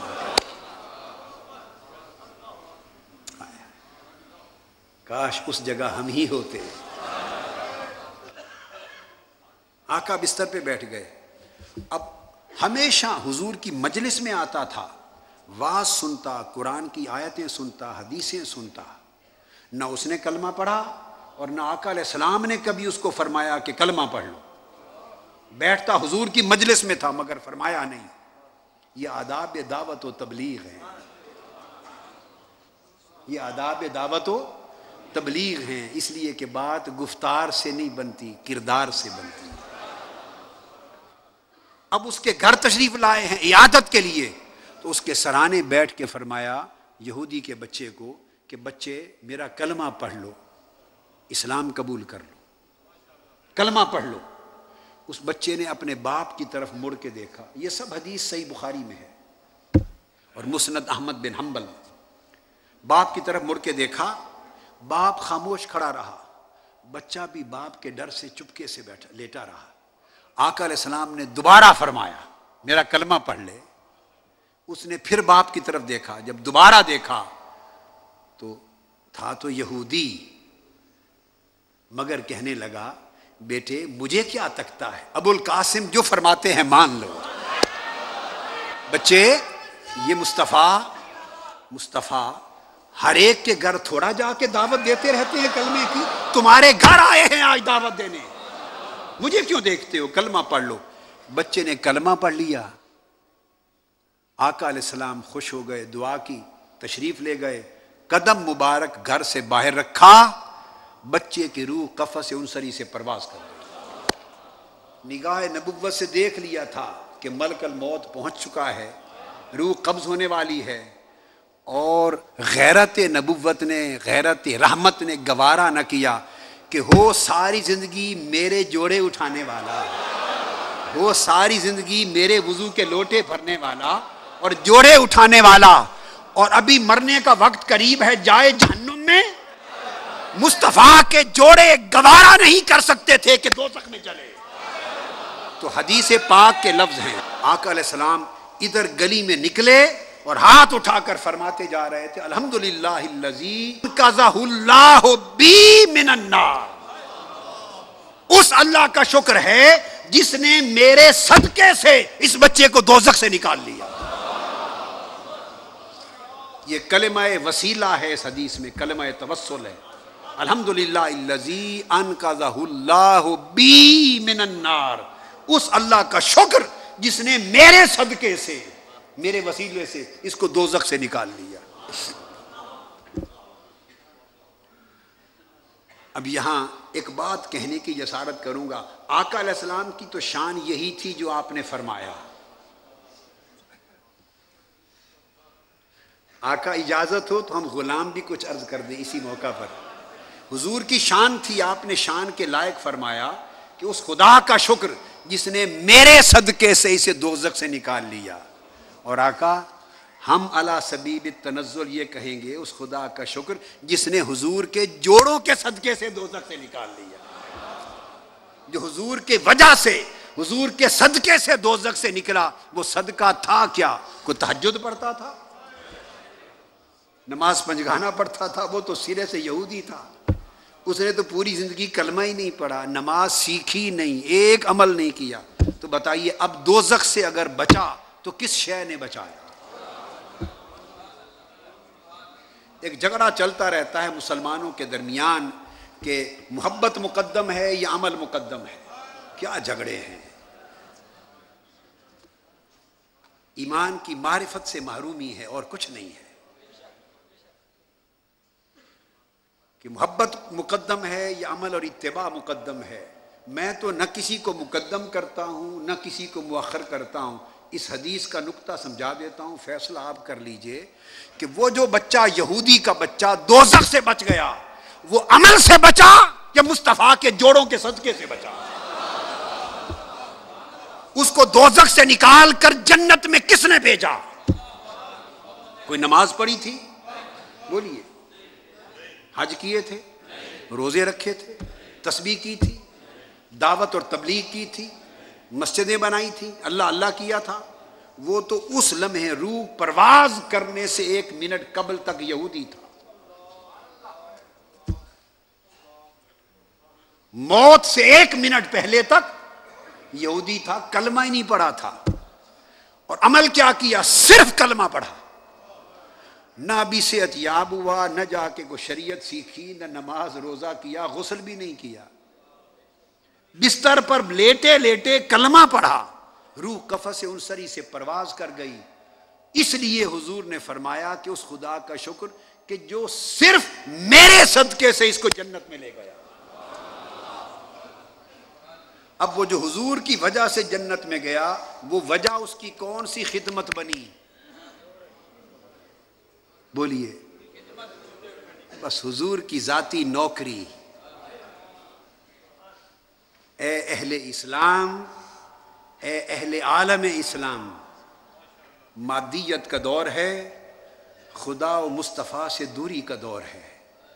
میں صرف ایک ہی سبق میری عمر بیتی دیتے دیتے دے رہا ہوں، دیتا رہوں گا، فقیرانہ آئے صدا کر چلے، میاں خوش رہو ہم دعا کر چلے. اور یہی سبق دیتے دیتے ہم بھی چلے جائیں گے، مگر ایک ہی بات پلے باندھ لو، سارے عمل کام کی شے ہے، مگر وہ کام تب آئیں گے جب پہلے مصطفیٰ کی غلامی ہوگی، حضور کی محبت ہوگی، حضور کی نوکری ہوگی، حضور کی ذات سے نسبت ہوگی. ذات سے نسبت پیدا کرو، ذات سے نسبت پیدا کرو. یہ میلاد کا منانا اور میلاد والی محبتیں یہ حضور کی ذات سے جوڑتی ہیں، اور حضور کی سیرت طیبہ کا پڑھنا، سننا، بیان کرنا حضور کے عمل سے جوڑتی ہے. میلاد محبت کی شمع روشن کرتا ہے اور سیرت اعمال صالحہ کی شمع روشن کرتی ہے. دونوں لازم و ملزوم ہیں، مگر محبت مقدم ہے. تو فرمایا وَزَكَاةً وَكَانَ تَقِيًّا وَلَمْ يَكُنْ جَبَّارًا عَصِيًّا، اور پھر گناہگار بھی نہ تھے. سیرت بتا رہے ہیں. ہم کیا کرتے ہیں؟ محبت کے دم بھی کرتے ہیں، محفل میلاد کی حد تک بڑے مومن، 11ویں شریف کے لیے بڑے مومن، عرسوں کے لیے بڑے مومن، نیک کاموں کے لیے، ناموس مصطفیٰ کے لیے بڑے مومن جوش و خروش میں آ جاتے ہیں. جب یہ ایونٹس نہیں ہوتے اور ساری زندگی جب روٹین کی ہوتی ہے، اس وقت ہم عمل سے خالی ہو جاتے ہیں. بھئی عمل بھی اسی مصطفیٰ نے دیا ہے. عصیہ، گناہگار نہ تھے، سو نافرمانیاں چھوڑ دیں، زندگیوں میں تقویٰ پیدا کر لیں، اطاعت گزاری پیدا کر لیں. رات کے اندھیروں میں چند لمحوں کے لیے جبین نے نیاز اللہ کے حضور جھکانا سیکھ لیں. عبادت کا ذوق پیدا کریں، آنکھوں کو رونے والا بنا لیں، دل کو تڑپنے والا بنا لیں، زبان کو میٹھا کر لیں، کردار کو خوش خلق کر لیں. آپ سے کسی شخص کا دل نہ ٹوٹے، آپ کے قول سے کسی کا دل نہ دکھے، جو آپ کے چہرے کو دیکھے اس کی وحشت دور ہو جائے. جو دکھی ہو آپ اس کے دکھوں کو دور کرنے والے بنے. یہ حضور کی غلامی ہے. یہاں تک سیرت ہو گئی، اور سیرت کے بعد اللہ پاک نے اپنا خطاب اینڈ کہاں کیا؟ اختتام خطاب وَسَلَامٌ عَلَيْهِ يَوْمَ وُلِدَ، فرمایا سلام ہو اس پر، حضرت یحییٰ پر، جس دن اس کا میلاد ہوا. بعض اوقات خیال آتا ہے ذہن میں کہ ہم میلاد کرتے ہیں، تو میلاد کا ذکر کیا قرآن میں بھی ہے؟ ہاں، یہاں سورہ مریم میں سلام علیہ یوم ولد. تو جس دن نبی کا میلاد ہوتا ہے اس دن اللہ اس پر سلام پڑھتا ہے. میلاد اور سلام کا چولی دامن کا ساتھ ہے. یہ نکتہ سمجھاؤں گا آج، یہ نکتہ سمجھاؤں گا، یاد رکھ لیں. میلاد اور سلام کا بڑا گہرا ربط ہے. اللہ پاک نے قائم کر دیا، فرمایا سلام علیہ یوم ولد، سلام ہو یحییٰ پر جس دن اس کی ولادت ہوئی. ولادت کو میلاد کہتے ہیں. میلاد ہوا. پیغمبر کی زندگی میں 3 دن، پیغمبر کی زندگی میں 3 دن بڑے عجیب ہوتے ہیں. ہائے ہائے ہائے. ایک اس کے میلاد کا دن، ایک اس کے میلاد کا دن، جس دن وہ رشد اور ہدایت دینے کے لیے، مخلوق کو ہدایت دینے کے لیے زمین پہ تشریف لاتا ہے. یہ عجب دن ہوتا ہے اور یہ امت کے لیے خیر ہوتی ہے. ایک نبی کے وصال کا دن، یہ ایک خاص نکتہ ہے اور یہ کتابوں میں نہیں ہے، اس کو یاد رکھ لینا. میلاد کا دن یہ نبی کے لیے نہیں ہوتا، یہ امت کے لیے ہوتا. نبی اپنے لیے نہیں پیدا ہوتا، نبی انسانوں کے لیے پیدا ہوتا ہے. بھٹکی ہوئی انسانیت کے لیے پیدا ہوتا ہے، گمراہ مخلوق کو راہ راست پر لگانے کے لیے پیدا ہوتا ہے. ظلمتوں بھری اندھیری رات کو ہدایت کے نور سے روشن کرنے کے لیے پیدا ہوتا ہے. لوگوں کی جبینیں بتوں سے ہٹا کر وحدہ لا شریک کے سامنے جھکانے کے لیے پیدا ہوتا ہے. لوگوں کے دلوں کے کوٹھوں کو نور توحید سے منور کرنے کے لیے پیدا ہوتا ہے. نبی اوروں کے لیے پیدا ہوتا ہے. تو میلاد کا دن نبی کے لیے نہیں ہے، بولیے ہمارے لیے.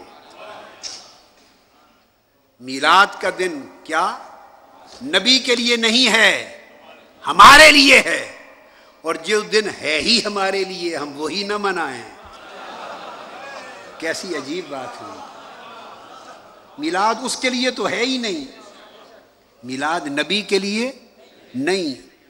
وہ تو معلوم نہیں اس کی روح پر کیا بیتتی ہے کہ وہ اس کی قربتیں چھوڑ کر زمین پر آ رہی ہے. یہ ایک الگ مضمون ہے. اب یہ ایک مضمون ہی الگ ہے، ادھر میں نہیں جانا چاہتا. یہ پھر ایسی گلیاں ہیں اگر اس میں پڑ گئے تو راستہ ہی گم ہو جائے گا، پھر پلٹ کے نہیں آئیں گے ادھر، اور راہوں پہ چل پڑیں گے. یہ اسی کا اشارہ ہے جو قاری صاحب نے وہ سورت پڑھی، الم نشرح لک صدرک ووضعنا عنک وزرک. جب نبی پیدا ہوتا ہے میلاد کا دن تو اس کی روح تو بوجھل بوجھل نیچے آتی ہے، اس لیے کہ وہ مالا اعلیٰ میں الستو بربکم کی ندائیں سننے والی اور محبوب حقیقی کی قربتوں میں رہنے والی اور اس کے انوار و تجلیات کے سمندروں میں غوطہ زن رہنے والی روح مالا اعلیٰ چھوڑ کر عالم ناسوت میں آ رہی ہے، عالم انوار کو چھوڑ کر بشری دنیا میں آ رہی ہے، ملکوتی کائنات کو چھوڑ کر اس ناسوتی ظلماتی دنیا میں ہمیں راہ حق پہ لگانے کے لیے آ رہی ہے. اپنا خسارہ کر رہی ہے، ہمارے نفع کے لیے آ رہی ہے. تو میلاد کا دن نبی کے لیے نہیں ہوتا، امت کے لیے ہوتا ہے. سمجھ گئے؟ اب دوسرا دن نبی کی زندگی میں وصال کا دن ہے. وصال کا دن امت کے لیے نہیں ہوتا، وہ نبی کے لیے ہوتا ہے. وفات کا دن امت کے لیے نہیں، وہ نبی کے لیے ہوتا ہے.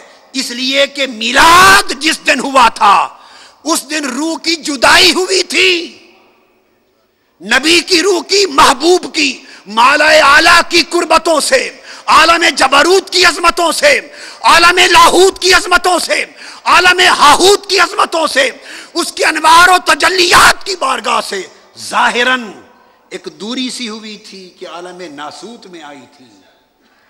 اور جب وفات ہوتی ہے تو وفات وصال ہوتا ہے، دوری ہجر ختم کر کے پھر ملاقات کے لیے جا رہی ہے، ملاقات کے لیے جا رہی ہے. اس لیے ہر بچہ جب پیدا ہوتا ہے مومن ہوتا ہے فطرت سلیمہ پر، تو مومن روح جب پیدا ہوتی ہے روتی ہوئی آتی ہے، اور مرد مومن جب دنیا سے رخصت ہوتا ہے تو مسکراتا ہوا رخصت ہوتا ہے. روتا ہوا اس لیے آتا ہے کہ اس کی قربتیں چھوڑ کر ان سنگتوں میں آ رہا ہے، مادی دنیا میں آ رہا ہے، روتا ہوا آتا ہے. اور جب اللہ والا یہاں سے رخصت ہوتا ہے یوم وفات تو مسکراتا جاتا ہے کہ دوریاں ہجر اور فراق ختم ہوئے اور یار سے ملاقات کی گھڑیاں آ پہنچی.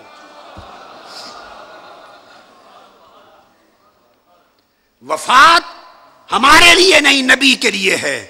اب جواب آپ کو یہاں دے دوں. بعض لوگ نادانی میں سوال کرتے ہیں تم میلاد مناتے ہو وفات کا دن کیوں نہیں مناتے؟ ارے میلاد اس لیے مناتے ہیں کہ وہ ہمارے لیے ہے، وفات نہیں مناتے کہ ہمارے لیے نہیں، وہ نبی کے لیے ہے. اور یہاں ایک نکتہ ایک جملے میں بتا دوں، میلاد ہمارا جشن ہے. ہائے ہائے، میلاد ہمارا جشن ہے، وصال اور وفات مصطفیٰ کا جشن ہے. وہ نبی و ولی کا جشن ہے، کیونکہ وہ ملاقات کا لمحہ ہے، وہ ملنے والا ہے. اس لیے وہ ہم نہیں مناتے چونکہ ہم سے تو بچھڑ رہے ہیں ظاہراً، ادھر ملاقات ہو رہی ہے. تو دوسرا دن وفات کا ہے، اس دن نبی کی روح خوش ہوتی ہے. تو اللہ نے فرمایا وَيَوْمَ يَمُوتُ، سلام ہے جس دن میلاد ہوتا ہے نبی کا، اور پھر سلام ہے جس دن وفات اور وصال ہوتا ہے۔ تو نبی آتا بھی سلام میں ہے اور نبی دنیا سے جاتا بھی سلام میں ہے۔ اب آپ کو سلام کی اہمیت سمجھ آ گئی؟ بولیے، اب جوڑ سمجھ آ گیا سلام کا؟ نبی آتا بھی سلام کے جرمٹ میں ہے، ہائے ہائے ہائے، اور نبی جاتا بھی سلام کے جرمٹ میں ہے، سلام کے گجروں سے جاتا ہے۔ اور پھر وَيَوْمَ يُبْعَثُ حَيًّا، اور تیسرا دن وہ کمال کا ہوگا جب قبریں کھلیں گی اور ہر نبی قیامت کے دن اٹھے گا، بعث الآخرہ کا دن، جب ہر نبی شفاعت کے لیے امت کو جمع کر رہا ہوگا تو قبر سے اٹھتا بھی سلام کے جرمٹ میں ہے۔ تو فرمایا سلام کرتا ہوں جس دن میرے نبی کا میلاد ہوتا ہے، سلام کرتا ہوں جس دن میرے نبی کا وصال ہوتا ہے، اور سلام بڑھا جائے گا جس دن میرا نبی قیامت کا دن پھر قبر سے اٹھے گا۔ تو نبی کی ساری زندگی اول سے آخر تک سلام میں ہے، اس لیے جس نے نبی سے جڑ جانا ہو وہ کثرت سے سلام پڑھا کرے، کثرت سے سلام پڑھا کرے۔ یہ اس لیے پھر اسی سورہ مریم میں یہ یحییٰ علیہ السلام کا ذکر تھا، ان کا ختم ہوا مضمون تو آگے عیسیٰ علیہ السلام کا شروع ہو گیا۔ پھر عیسیٰ علیہ السلام کہتے ہیں وَالسَّلَامُ عَلَيَّ يَوْمَ وُلِدتُّ وَيَوْمَ أَمُوتُ وَيَوْمَ أُبْعَثُ حَيًّا، اور سلام ہو مجھ پر جس دن میری ولادت ہوئی، اور سلام ہوگا مجھ پر جس دن قیامت سے قبل میری وفات ہوگی، اور پھر سلام ہو مجھ پر اور ہوگا مجھ پر جس دن روز قیامت میں قبر سے اٹھوں گا۔ یوم میلاد، یوم وصال اور یوم بعث الآخرہ۔ اس جگہ اللہ پاک نے فرمایا، ایک اور نکتہ سمجھ لیں، تفسیری نکتہ، تفسیری، سلام علیہ، متکلم اللہ ہے، اللہ فرما رہے ہیں سلام ہو یحییٰ پر میلاد کے دن۔ یہاں عیسیٰ علیہ السلام کہہ رہے ہیں وَالسَّلَامُ عَلَيَّ يَوْمَ وُلِدتُّ، مجھ پر سلام ہو میرے میلاد کے دن۔ دو سنتیں ثابت ہوئیں، قول عیسیٰ علیہ السلام سے، حضرت عیسیٰ علیہ السلام کے قول سے السلام علیہ یوم ولدت، حضرت عیسیٰ کے قول سے قرآن کے مطابق نبی پر سلام پڑھنا سنت نبی ثابت ہوئی، نبی خود سلام پڑھ رہے۔ اور سورہ مریم کے پہلے رکوع میں قول یحییٰ علیہ السلام کے مطابق نبی پر سلام پڑھنا سنت خدا ہوئی، سنت اللہ ہوئی۔ تو سلام ایک ایسی سنت ہے جو سنت انبیاء بھی ہے اور سنت اللہ بھی ہے۔ پھر اللہ پاک کو جس بھی نبی پر جب پیار آتا ہے، خاص بڑی نعمتیں کرتا ہے، بڑی سعادتیں کرتا ہے، بڑے انعام کرتا ہے، مگر جب خاص پیار آتا ہے وہ نبی پر سلام پڑھنے لگ جاتا ہے۔ اس کے پیار کے اظہار کا طریقہ بھی سلام پڑھنا ہے۔ امتیو، تم بھی پیار کا اظہار حضور کے سلام سے کیا ہے۔ قرآن کہتا ہے سلام علی نوح فی العالمین، اللہ پاک سلام پڑھ رہا ہے نوح پر، سلام علی نوح فی العالمین، سلام علی ابراہیم، سلام ہو نوح پر۔ پھر فرماتا ہے سلام ہو ابراہیم پر، پھر سلام علی موسیٰ و ہارون، سلام ہو موسیٰ اور ہارون پر۔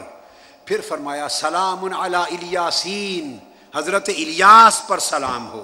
پھر فرمایا سلام سارے نبیوں کا اکٹھا، فرمایا سلام علی المرسلین، سب رسولوں پر سلام، سب رسولوں پر سلام۔ اور جو حضور کے امتی سلام پڑھنے والے، جب ان پر فرشتے اترتے ہیں شب قدر میں تو وہ بھی صبح تک سلام ہی پڑھتے رہتے ہیں، سلام ہی حتی مطلع الفجر. ساری زندگی سلام میں گزری، اور جب مومن مریں گے اور انبیاء اٹھیں گے تو جنت کے دروازے پر جائیں گے تو اللہ پاک نے فرمایا دخول جنت میں بھی جو تحفہ ملے گا سلام کا ملے گا. سلام علیکم طبتم فادخلوها خالدین. اور پھر فرمایا وتحیتہم یوم یلقونہ سلام. اللہ والے جب قیامت کے دن اللہ سے ملاقات کریں گے تو پوچھا باری تعالیٰ کیا تحفہ دے گا؟ فرمایا اس وقت اپنے سلام کا تحفہ دوں گا. سلام کا تحفہ دوں گا. تو سلام جو بنیادی چیز ذہن نشین کرنے والی ہے وہ میلاد کے ساتھ اس کو گہرا ربط اور گہرا تعلق بنایا گیا. میں چونکہ سفر میں تھا نارتھ امریکہ سے انگلینڈ، پھر انگلینڈ سے پاکستان، پھر سعودی عرب، پھر واپس لمبے سفر پہ تھا، تو میں کتب احادیث کی ساری ساتھ لانے کی بجائے ان کے جملہ متعلقہ ابواب کے فوٹو سٹیٹ کروا لیے اپنا بوجھ ہلکا کرنے کے لیے. کتب حدیث کے سب فوٹو سٹیٹ کروا لیے. اب آج جو بات سمجھانا چاہتا ہوں وہ یہ کہ سلام کا تعلق گہرا تعلق میلاد سے ہے. میلاد کے ماہ کا استقبال بھی سلام سے ہو اور میلاد کا جشن بھی کثرت سلام سے ہو. اللہ تبارک و تعالی نے ہمیں درود و سلام آقا علیہ السلام پر درود و سلام بھیجنے کا حکم دیا.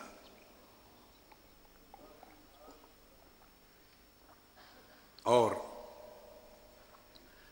یہ میں خود بیٹھا تھا ایک دو دن راتیں تو کیو ٹی وی پر میرے سلسلہ وار خطاب درود و سلام کی اہمیت کے چل رہے تھے. لاہور کے خطاب تھے جو انہوں نے رواں کیے. اس ضمن میں آج چند باتیں میلاد کی مناسبت سے وہ کروں گا جو ان تمام خطابات میں پہلے بیان نہیں کی تاکہ نئے مضامین آپ کو ملیں. مرکزیت کیا ہے اس پوری گفتگو کی؟ وہ یہ ہے کہ سلام عنوان میلاد ہے.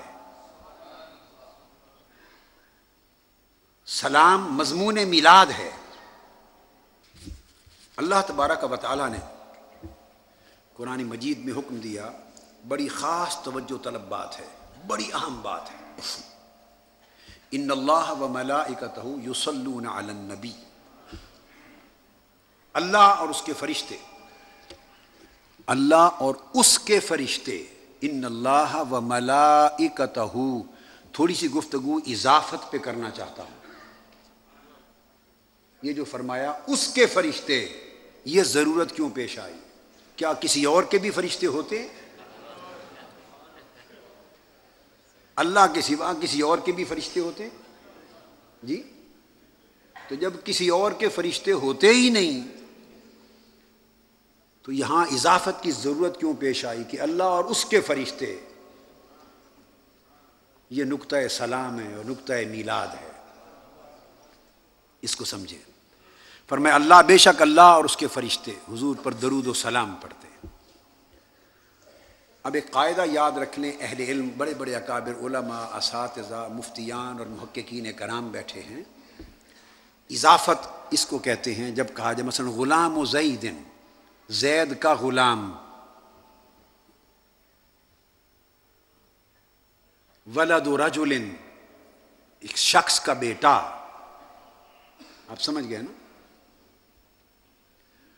جب کسی کا، کے، کی، کا یا کے یا کی درمیان میں لگتا ہے اردو میں تو اس کو اضافت کہتے ہیں. یعنی کسی ایک کو دوسرے کی طرف منسوب کرنا.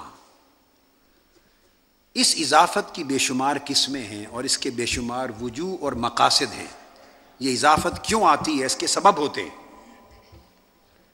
بالعموم جب اضافت آتی ہے تو اس سے تخصیص پیدا ہوتی، یعنی اسم خاص ہو جاتا ہے. جیسے کہا آپ نے کتابن، کیا؟ تو جب دو پیشیں لگ گئیں تنوین تو کتابن کا مطلب ہے کوئی بھی کتاب. وہ یہ کتاب ہو جائے میلاد النبی کی کتاب ہو جائے میری، یہ کتاب البدعت ہو جائے، المنہاج السوی ہو جائے، یہ خوارج کے اوپر پوری کتاب ہے میری حدیث کی، الانتباہ للخوارج والحرورا، صرف خوارج کی شان میں کوئی کتاب ہو جائے، خواہ اللہ کی کتاب ہو جائے۔ جب کہا کتابن، حضرت زندہ پیر صاحب کی کتاب ہو جائے، یہ ساری ان کی کتاب ہی تو ہے، صوفی عبداللہ صاحب کی کتاب ہے، یہ ان کی کتاب ہے ساری جو زندگی میں انہوں نے بنا دی ہے۔ جب آپ کتاب ان کی بجائے کر دیتے ہیں الکتاب، الف لام لگا دیتے ہیں، تو اسم خاص ہو جاتا ہے، معرفہ ہو جاتا ہے، اس کو کہتے ہیں اس کی تعریف ہو گئی۔ اب وہ ہر کتاب مراد نہیں ہوگی بلکہ کوئی خاص کتاب ہوگی۔ تو جیسے ذالک الکتاب، الف لام لگنے سے کتاب خاص ہو گئی نا، اسی طرح جب دو اسموں میں اضافت آ جائے، مضاف مضاف الیہ کا رشتہ ہو جائے، اضافت، فلاں کی کتاب، تو جب فلاں کی کتاب کا جب لفظ کا کے کی لگ گیا تو اس سے بھی وہی فائدہ ہو جاتا ہے جو الف لام کا بنا تھا، اب وہ خاص کتاب بن گئی۔ آپ کہیں گے مثلا کتاب و صادقن، علامہ صادق قریشی کی کتاب، اب وہ میری کتاب نہیں مراد ہو سکتی، علامہ حافظ نذیر احمد خان صاحب کی کتاب، ساری کتابیں گئیں، ایک نام لگ گیا نا فلاں کی کتاب، بس اب ایک کتاب ہو گئی، ٹھیک ہے۔ اسی طرح یا وہ خاص ہو جاتا ہے، تعریف ہو جاتی ہے، یا تخصیص ہو جاتی ہے، یہ مقاصد ہوتے ہیں۔ اضافت جب لگتی ہے تو اس کا کوئی رزلٹ نکلتا ہے۔ تو جب کہہ دیا غلام و زیدن، زید کے غلام، یہ اس لیے کہا گیا کہ یہ ضروری تو نہیں کہ صرف زید نے غلام رکھے ہیں، یا کتاب و زیدن، ضروری تو نہیں کہ صرف زید کی کتاب ہے، اوروں کی بھی کتابیں ہیں۔ تو جب کتاب و زیدن کہہ دیا تو اس کا مطلب ہے اب باقی ساری کتابوں کی نفی ہو گئی، کسی کی کتاب مراد نہیں، صرف زید کی کتاب۔ اب تخصیص بھی ہو گئی، تعیین بھی ہو گئی، تعریف بھی ہو گئی۔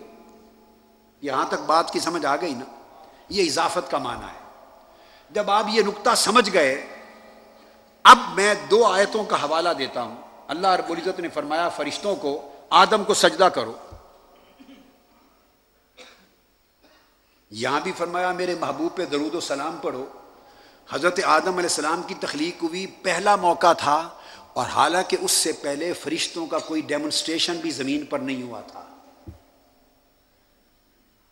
کوئی انجیلک ڈیمونسٹریشن نہیں تھا، فرشتوں کا کوئی مظاہرہ کہ لوگوں کو پتہ چلے یہ کون ہیں، کس کے ہیں، کہاں سے آئے ہیں۔ فرسٹ ڈیمونسٹریشن تھا آن دا ارتھ۔ وہاں ضرورت تھی تخصیص کی، اضافت کی، مگر فرمایا سجدہ کرو میرے آدم کو، تو قرآن کہتا ہے فسجد الملائکۃ کلہم اجمعون، کہ آدم کو فرشتوں نے سجدہ کیا، اور کون سے فرشتے؟ سارے کے سارے فرشتے، کوئی بھی باقی نہ رہا۔ یہ قرآن کی آیت ہے۔ جب حضرت آدم کو سجدہ کرنے کی بات کی تو اللہ نے نہیں فرمایا کہ آدم کو میرے فرشتوں نے سجدہ کیا، یہ نہیں کہا،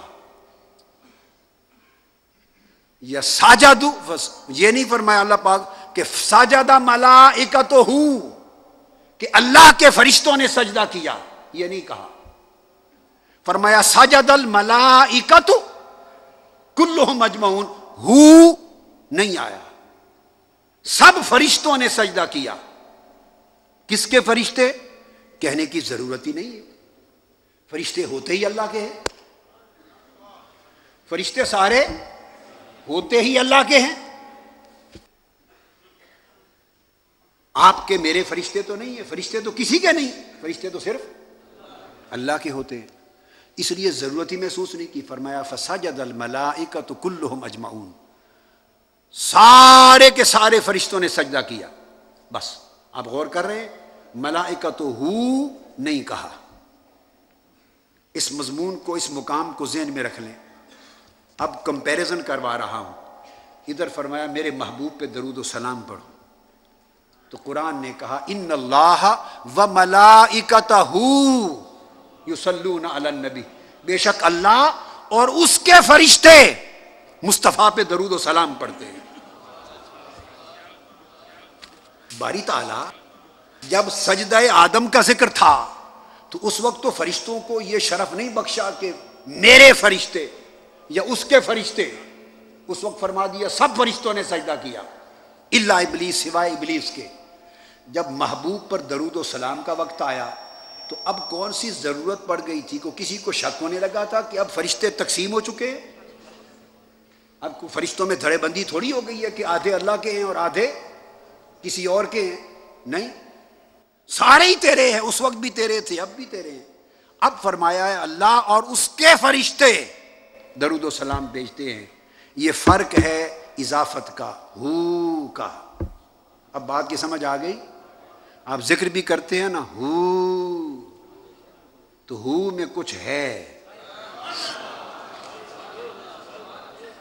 ہو میں کچھ ہے۔ اب یہاں اضافت لگا دی۔ اب یہ اضافت نہ تخصیص کے لیے ہے نہ تعیین کے لیے ہے، ضرورت ہی نہیں، کسی اور کے فرشتے ہیں ہی نہیں، ہیں ہی اللہ کے۔ تو باری تعالیٰ پھر یہ ہو کیوں کہا کہ اللہ اور اس کے فرشتے میرے مصطفیٰ پہ درود و سلام پڑھتے ہیں؟ یہ ہو کی اضافت کیوں لگی؟ میں نے اس پر غور کیا اور لکھا اپنی کتاب کے لیے۔ میری سمجھ میں کئی اسباب آئے ہیں، اس وقت صرف دو بیان کرتا ہوں، دو بیان کرتا ہوں۔ ایک سبب یہ سمجھ میں آیا ہے کہ اس نے کہا وہ تھا آدم کو سجدے کی بات، وہ آدم کو سجدے کی بات تھی، یہاں میرے مصطفیٰ پر درود و سلام کی بات ہے۔ یہاں ملائکتہ اللہ اور اس کے فرشتے مصطفیٰ پہ درود و سلام پڑھتے ہیں، یہاں ہو لگا کر اس کے فرشتے۔ اس اضافت کو اس لیے قائم کیا ہے تاکہ نسبت قائم ہو جائے، نسبت قائم ہو جائے اور یہ اعلان ہو جائے جو میرا فرشتہ ہے وہ میرے مصطفیٰ پہ درود و سلام پڑھے گا، اور جس فرشتے نے مصطفیٰ پہ درود و سلام نہ پڑھا وہ آج سے میرا فرشتہ نہ رہا۔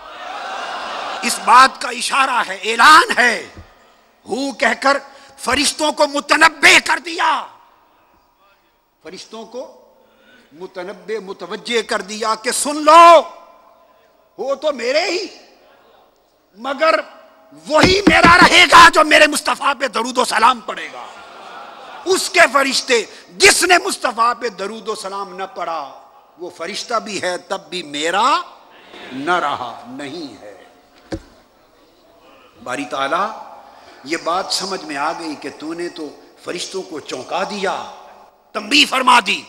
اس تنبیہ کا کوئی ہمیں بھی فائدہ ہے؟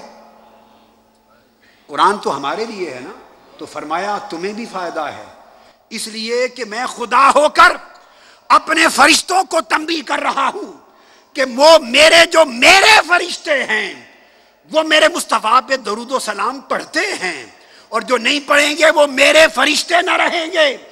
تمہیں یہ بتایا جا رہا ہے کہ درود و سلام نہ پڑھ کر جیسے کوئی میرا فرشتہ نہ رہے گا، اس طرح جو مصطفیٰ کا امتی ہے وہ درود و سلام پڑھے گا، جو نہیں پڑھے گا وہ مصطفیٰ کی امت نہیں رہے گا۔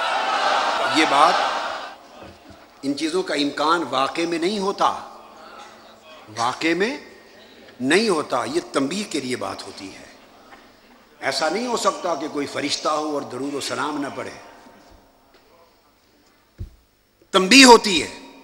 وہ تنبیہ اس لیے ہوتی ہے کہ ابلیس بھی تو فرشتوں میں ہی رہتا تھا اور فرشتوں میں شمار کیا جاتا تھا، فرشتہ نہ تھا مگر ملک الملوک تھا، فرشتوں کا استاد تھا، تو اس نے بھی تو انکار کر دیا تھا نا سجود آدم سے۔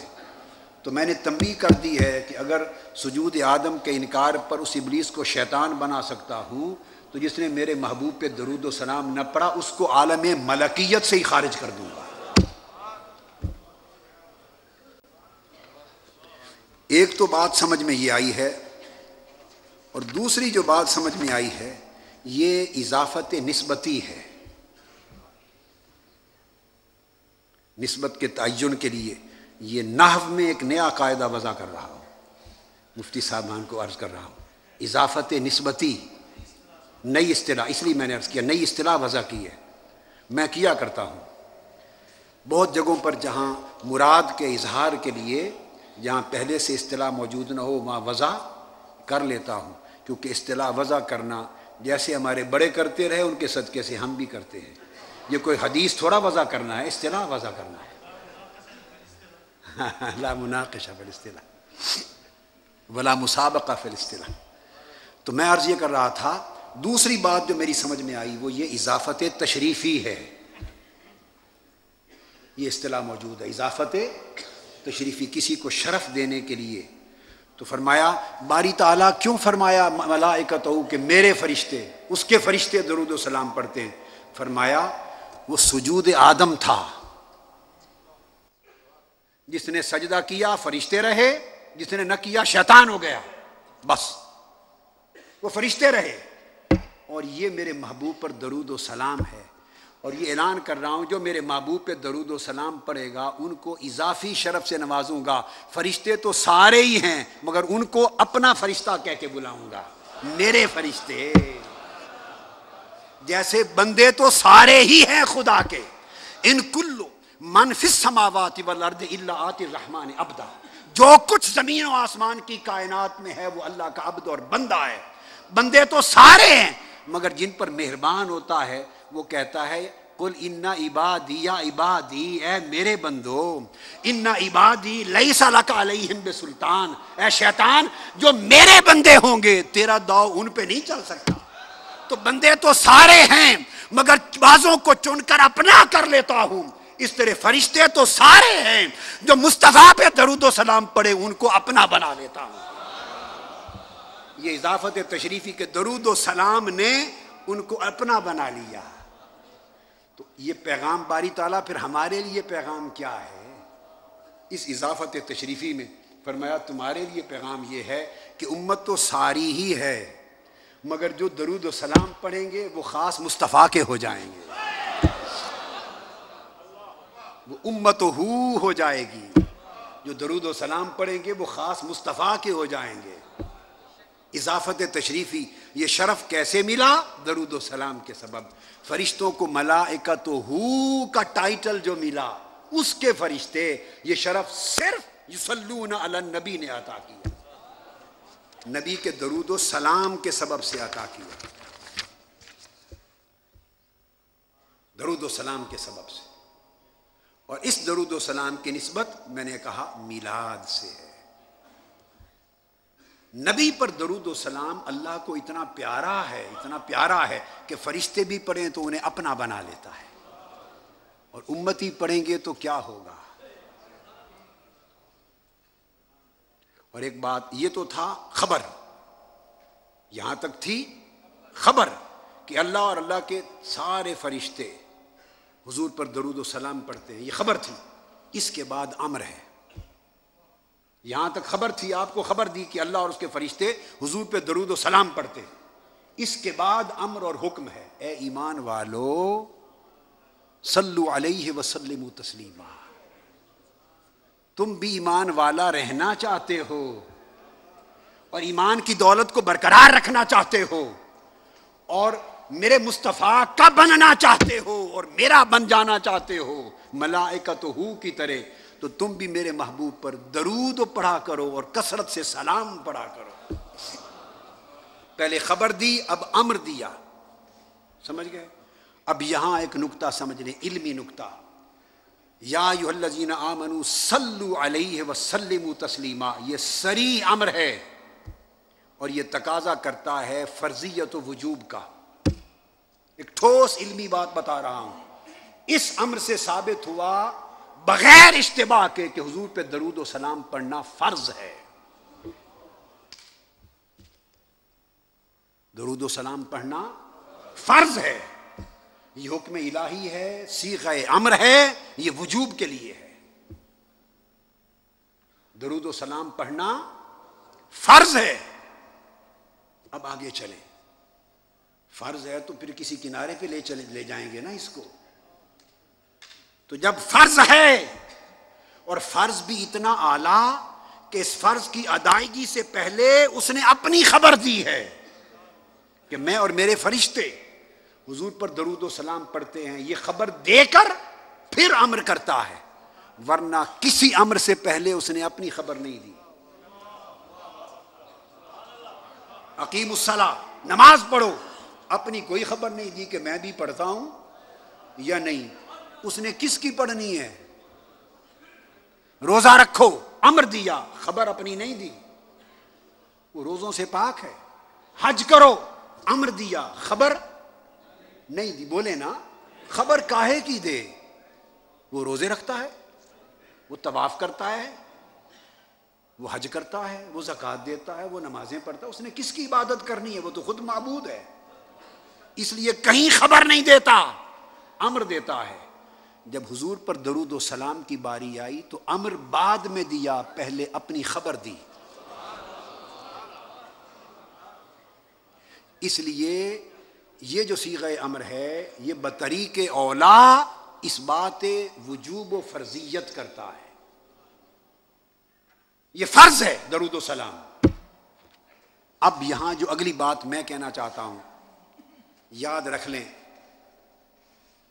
کتابوں میں نہیں ہے یہ بھی، ہاں صرف ہے تو اللہ کی کتاب میں ہے، لوگوں کی لکھی ہوئی کتابوں میں نہیں، اللہ کی کتاب میں ہے۔ جب یہ فرض ہوا اور اعلیٰ فرض ہوا جو خبر کے بعد وارد ہوا جس کا امر، تو پھر اس فرض کی ادائیگی کے لیے محل بھی فرض کے درجے کا ہونا چاہیے۔ یہ خاص بات کہنا چاہ رہا ہوں، مفتی اعظم صاحب اور محقق العصر ان کی توجہ کے لیے، جب یہ اعلیٰ فرض ہے تو اعلیٰ فرض کی ادائیگی کے لیے محل بھی اعلیٰ فرض کا ہونا چاہیے، یعنی یہ فرض ادا ہو تو کسی ایسے مقام پر ادا ہو جو مقام بھی فرضوں میں سب سے اعلیٰ ہو۔ اس فرض کی ادائیگی کی شان یہ ہے کہ اس جگہ پر ادا ہو کہ جس سے اعلیٰ محل اور جگہ اور کوئی نہ ہو۔ اس لیے رب کائنات نے اپنے سارے فرضوں کا تاج نماز کو بنایا، اپنے کل فرائض کا تاج نماز کو بنایا، اور اس نماز میں درود، حضور پہ درود اور سلام پڑھنے کا فرض اپنی نماز کے اندر سجایا، نماز کو کل فرضوں کا تاج بنایا، اور حضور پر سلام کو فرضیت نماز کے برتن کے اندر سجایا۔ آپ کو سمجھ آئی بات؟ نماز کے اندر فرمایا پڑھو میرے نبی پر سلام، میرے نبی پر سلام پڑھو۔ حکم تھا یا ایھا الذین آمنوا صلوا علیہ وسلموا تسلیما، حضور پر درود و سلام پڑھو، حکم تھا۔ آگے ایک علمی نکتہ اور آ رہا ہے، اس لیے اس کو توجہ سے میرے لفظوں کو سمجھے۔ حکم تھا کہ میرے نبی پر درود و سلام پڑھو، یہ فرض ادا کرو، اور اس فرض کی ادائیگی کے لیے محل دے دیا، محل کہتے ہیں جگہ کو، جگہ دے دی۔ کون سی جگہ؟ نماز۔ پڑھو کہاں؟ عمر بھر پڑھتے رہو، ہمیشہ ہر جگہ پڑھتے رہو، مگر سب سے اعلیٰ جگہ دیتا ہوں، چونکہ میرا عمل بھی ہے نا، تو سب سے بہتر یہ ہے کہ خود میری نماز میں پڑھو۔ باری تعالیٰ، نماز تو تیری عبادت ہے، تیری عبادت ہے، اور عبادت کی تعریف یہ ہے کہ بندہ صرف معبود سے متعلق رہے۔ عبادت کی تعریف یہ ہے کہ بندہ مخلوق سے کٹے اور خالق سے جڑے، یہ منشأ عبادت ہے، یہی تو عبادت ہوتی ہے کہ مخلوق سے کٹے اور خالق سے جڑے۔ تو نے عبادت کا مفہوم یہ سمجھایا، جب آپ نماز پڑھتے ہیں تو اللہ اکبر کہتے ہیں، ہاتھ اٹھانا اشارہ ہے کہ مولا ہر شے سے، دنیا، مخلوق اور ماورا سے، اور دنیا و مافیا سے ہاتھ اٹھا لیا، ہاتھ اٹھا لیا ہر شے سے، صرف تیرے ہو گئے، متوجہن الی جہۃ الکعبہ عبادۃ للہ، ہاتھ باندھ لیے، صرف اللہ کی طرف متوجہ ہو گئے، اس کے گھر کی طرف۔ تو عبادت تو نام اس شے کا ہے کہ ہم ہر شے سے کٹ جائیں اور تجھ سے جڑ جائیں۔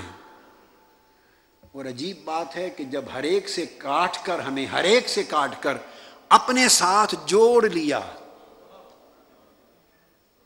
ثنا کرا لی، قیام کرا لیا، رکوع کرا لیا، سجود کرا لیا، تسبیحات کرا لی. جب خوب جڑ گئے، جب تجھ سے خوب جڑ گئے، حالت ثنا میں جڑ گئے، حالت قیام میں جڑ گئے، حالت رکوع میں جڑ گئے، سجود میں جڑ گئے، جب خوب تجھ سے جڑ گئے اور ہر ایک سے خوب کٹ گئے اور صرف تیری طرف متوجہ ہو گئے، جب متوجہ ہو کے تیری دہلیز پر بیٹھے تو تو نے اب حکم دے دیا کہ اب میرے مصطفیٰ پہ سلام پڑھو. اب بتا، یہاں ذہن بٹ گیا کہ اب تیرا سوچے یا تیرے محمد کا سوچے صلی اللہ علیہ وسلم. اب کدھر جائیں؟ عبادت نام تھا مخلوق سے کٹ جانا اور خالق کی طرف یکسو ہو جانا. وَاذْكُرِ اسْمَ رَبِّكَ وَتَبَتَّلْ إِلَيْهِ تَبْتِيلًا. ہر شے سے کٹ کر اسی کا ہو جا. اقم الصلاۃ لذکری، قرآن کہتا ہے نماز پڑھو صرف میری یاد کے لیے. یہ قرآن کا حکم ہے.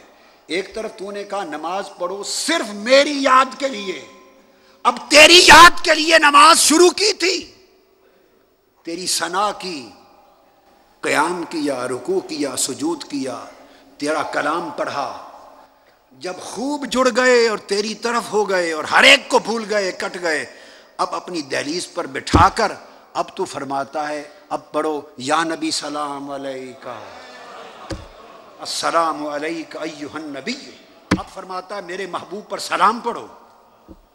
اب بتا اب کیا کریں؟ اب ذہن بٹ رہا ہے، تیرا سوچیں یا مصطفیٰ کا سوچیں؟ کو سمجھ میں آ رہی ہے بات؟ بھائی مجھے بتا دینا بیٹے، یہ کیو ٹی وی کا جو لائیو ہے نشریات کس وقت تک ہے؟ میں اسی ٹائم پہ ختم کر دوں گا. میرا مضمون تو اتنا لمبا پڑا ہے کہ یہ تو 12 گھنٹے بھی ختم نہیں ہوگا. جو ٹائم مقرر ہے بس وہیں چھوڑ دوں گا. اپنے بیٹے بس ان کو زیادہ ڈسٹرب نہ کریں، جب چاہیں گے ختم کر دیں گے. ہمارا کیا ہے، جتنا سودا آج دے دیا آج دے دیا، تو نہیں تو اگلا سودا پھر اگلی جگہ دے دیں گے.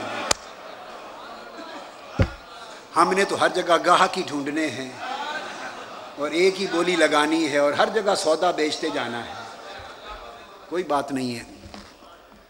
تو باری تعالیٰ یہاں آ کر ذہن بٹ گئے. ذہن اس مسجد والے کے، اس مسجد میں آئے، ادھر گئے. یہ کہتے ہیں صرف ذکری، بس نماز میں، عبادت میں صرف اللہ کی طرف دھیان کرو. ادھر گئے تو حضور کی بات ہو گئی، تو نے کہہ دیا حضور پہ سلام پڑھو. اب سمجھ میں نہیں آ رہی، ادھر جائیں ادھر جائیں، ادھر جائیں ادھر جائیں. تیرا سوچیں، محبوب تیرے کا سوچیں، کیا کریں؟ یہاں تو معاذ اللہ استغفر اللہ ہے نہیں، صرف آپ کو سمجھانے کے لیے کہہ رہا ہوں. شرک سا لگ رہا ہے. استغفر اللہ العظیم، استغفر اللہ العظیم. ایسا نہیں ہے. شیطانی سوچ رہی ہے، ناسوتی دماغ سوچ رہا ہے کہ اللہ تیری عبادت تھی تو اس میں رسول پر سلام آ گیا، دھیان بدل گیا، تیری بجائے ادھر دھیان چلا جائے. اب کیا کریں؟ ادھر جائیں یا ادھر جائیں؟ وہ جواب دیتا ہے شرک یہ نہیں، یہ شرک نہیں. ایک ہونے کو شرک نہیں کہتے، ایک کو دو بنانا شرک ہے.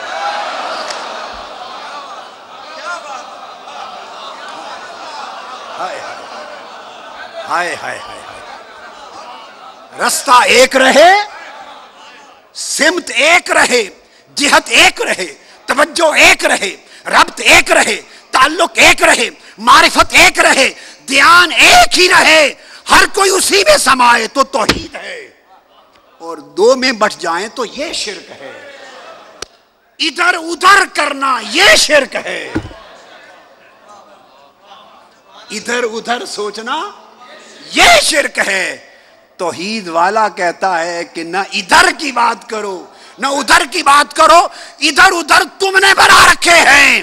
میں نے اپنی عبادت میں مصطفیٰ کا سلام رکھا اس لیے ہے کہ نہ گرد ہو ہے نہ درد ہو ہے۔ ابھی یہ جو نقطہ بیان کیا اس پر 7 احادیث کے پھر آگے دلائل تھے، یہ جو بنیاد بنائی ہے۔ تو اتنی بات سمجھ لیں تو فرمایا کہ شرک یہ نہیں، شرک یہ ہے کہ یہ 2 گھر بنانا، 2 در بنانا۔ فرمایا میری نماز ہے، میرے محبوب پہ سلام پڑھو، اور اگر ذہنوں میں یہ خیال آتا ہے بعض ذہنوں میں کہ یہ السلام علیک ایھا النبی، حضور تو ہے نہیں سامنے، حضور تو سامنے ہے نہیں، تو اے نبی آپ پر سلام پڑھیں۔ یہی عمل ہے نا جو نماز کے باہر میلاد کی محفل میں کرتے ہیں، یا نبی سلام علیک، وہی عمل اللہ نے نماز میں کرایا۔ تو یہ خیال اگر آئے کہ حضور تو ہے نہیں تو یا نبی، اور ایھا النبی کا ایک ہی معنی، یا نبی کیوں کہیں، تو یاد رکھ لیں یہ خطاب ندا کا خطاب، اس کی شرط نہیں کہ اسی کو کرو یا کہو جو موجود ہو، یہ شرط نہیں ہے علم لغت میں اور علم نحو میں۔ جو موجود ہو اسے بھی یا کہتے تھے، جو موجود نہ ہو غائب ہو اسے بھی یا کہتے ہیں، اور جو موجود یا غیر موجود تو کیا جو سرے سے معدوم ہو، ابھی وجود میں ہی نہ آیا ہو، اسے بھی یا کہتے ہیں۔ صرف ایک دلیل کے ساتھ بات ختم کر رہا ہوں، باقی سارا مضمون چھوڑ رہا ہوں، یہ ابھی تمہید تھی، میں تو اصل اس طرف آیا نہیں تھا۔ ابھی قرآن مجید میں حکم ہوا یا میرے محبوب بنی نوع انسان سے فرما دیجئے یا ایھا الناس انی رسول اللہ الیکم جمیعا۔ حضور نے کیا فرمایا؟ یا ایھا الناس، اے لوگو، اے نسل بنی آدم، اے بنی نوع انسان، میں تم سب کی طرف اللہ کا رسول ہوں۔ یہ جو خطاب حضور نے کیا کیا صرف صحابہ کو تھا؟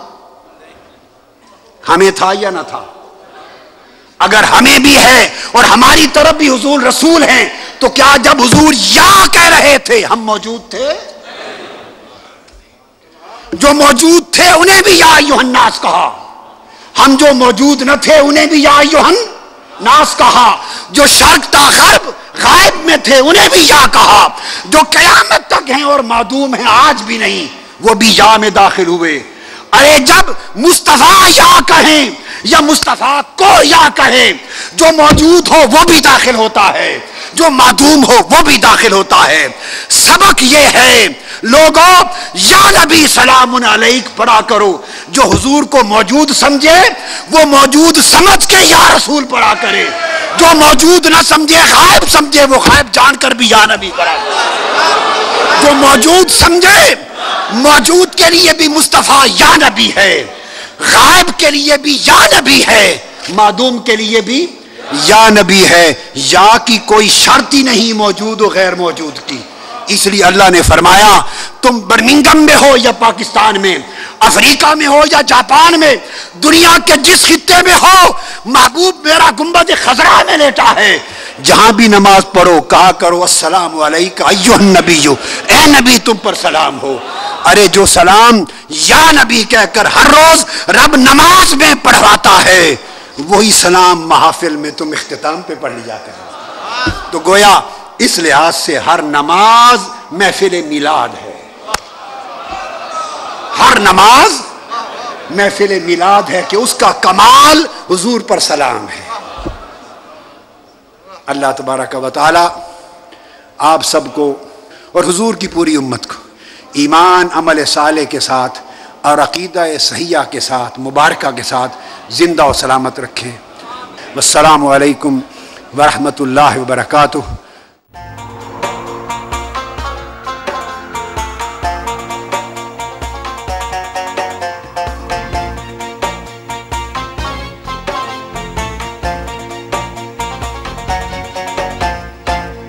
فلک کے نظاروں زمین کی بہار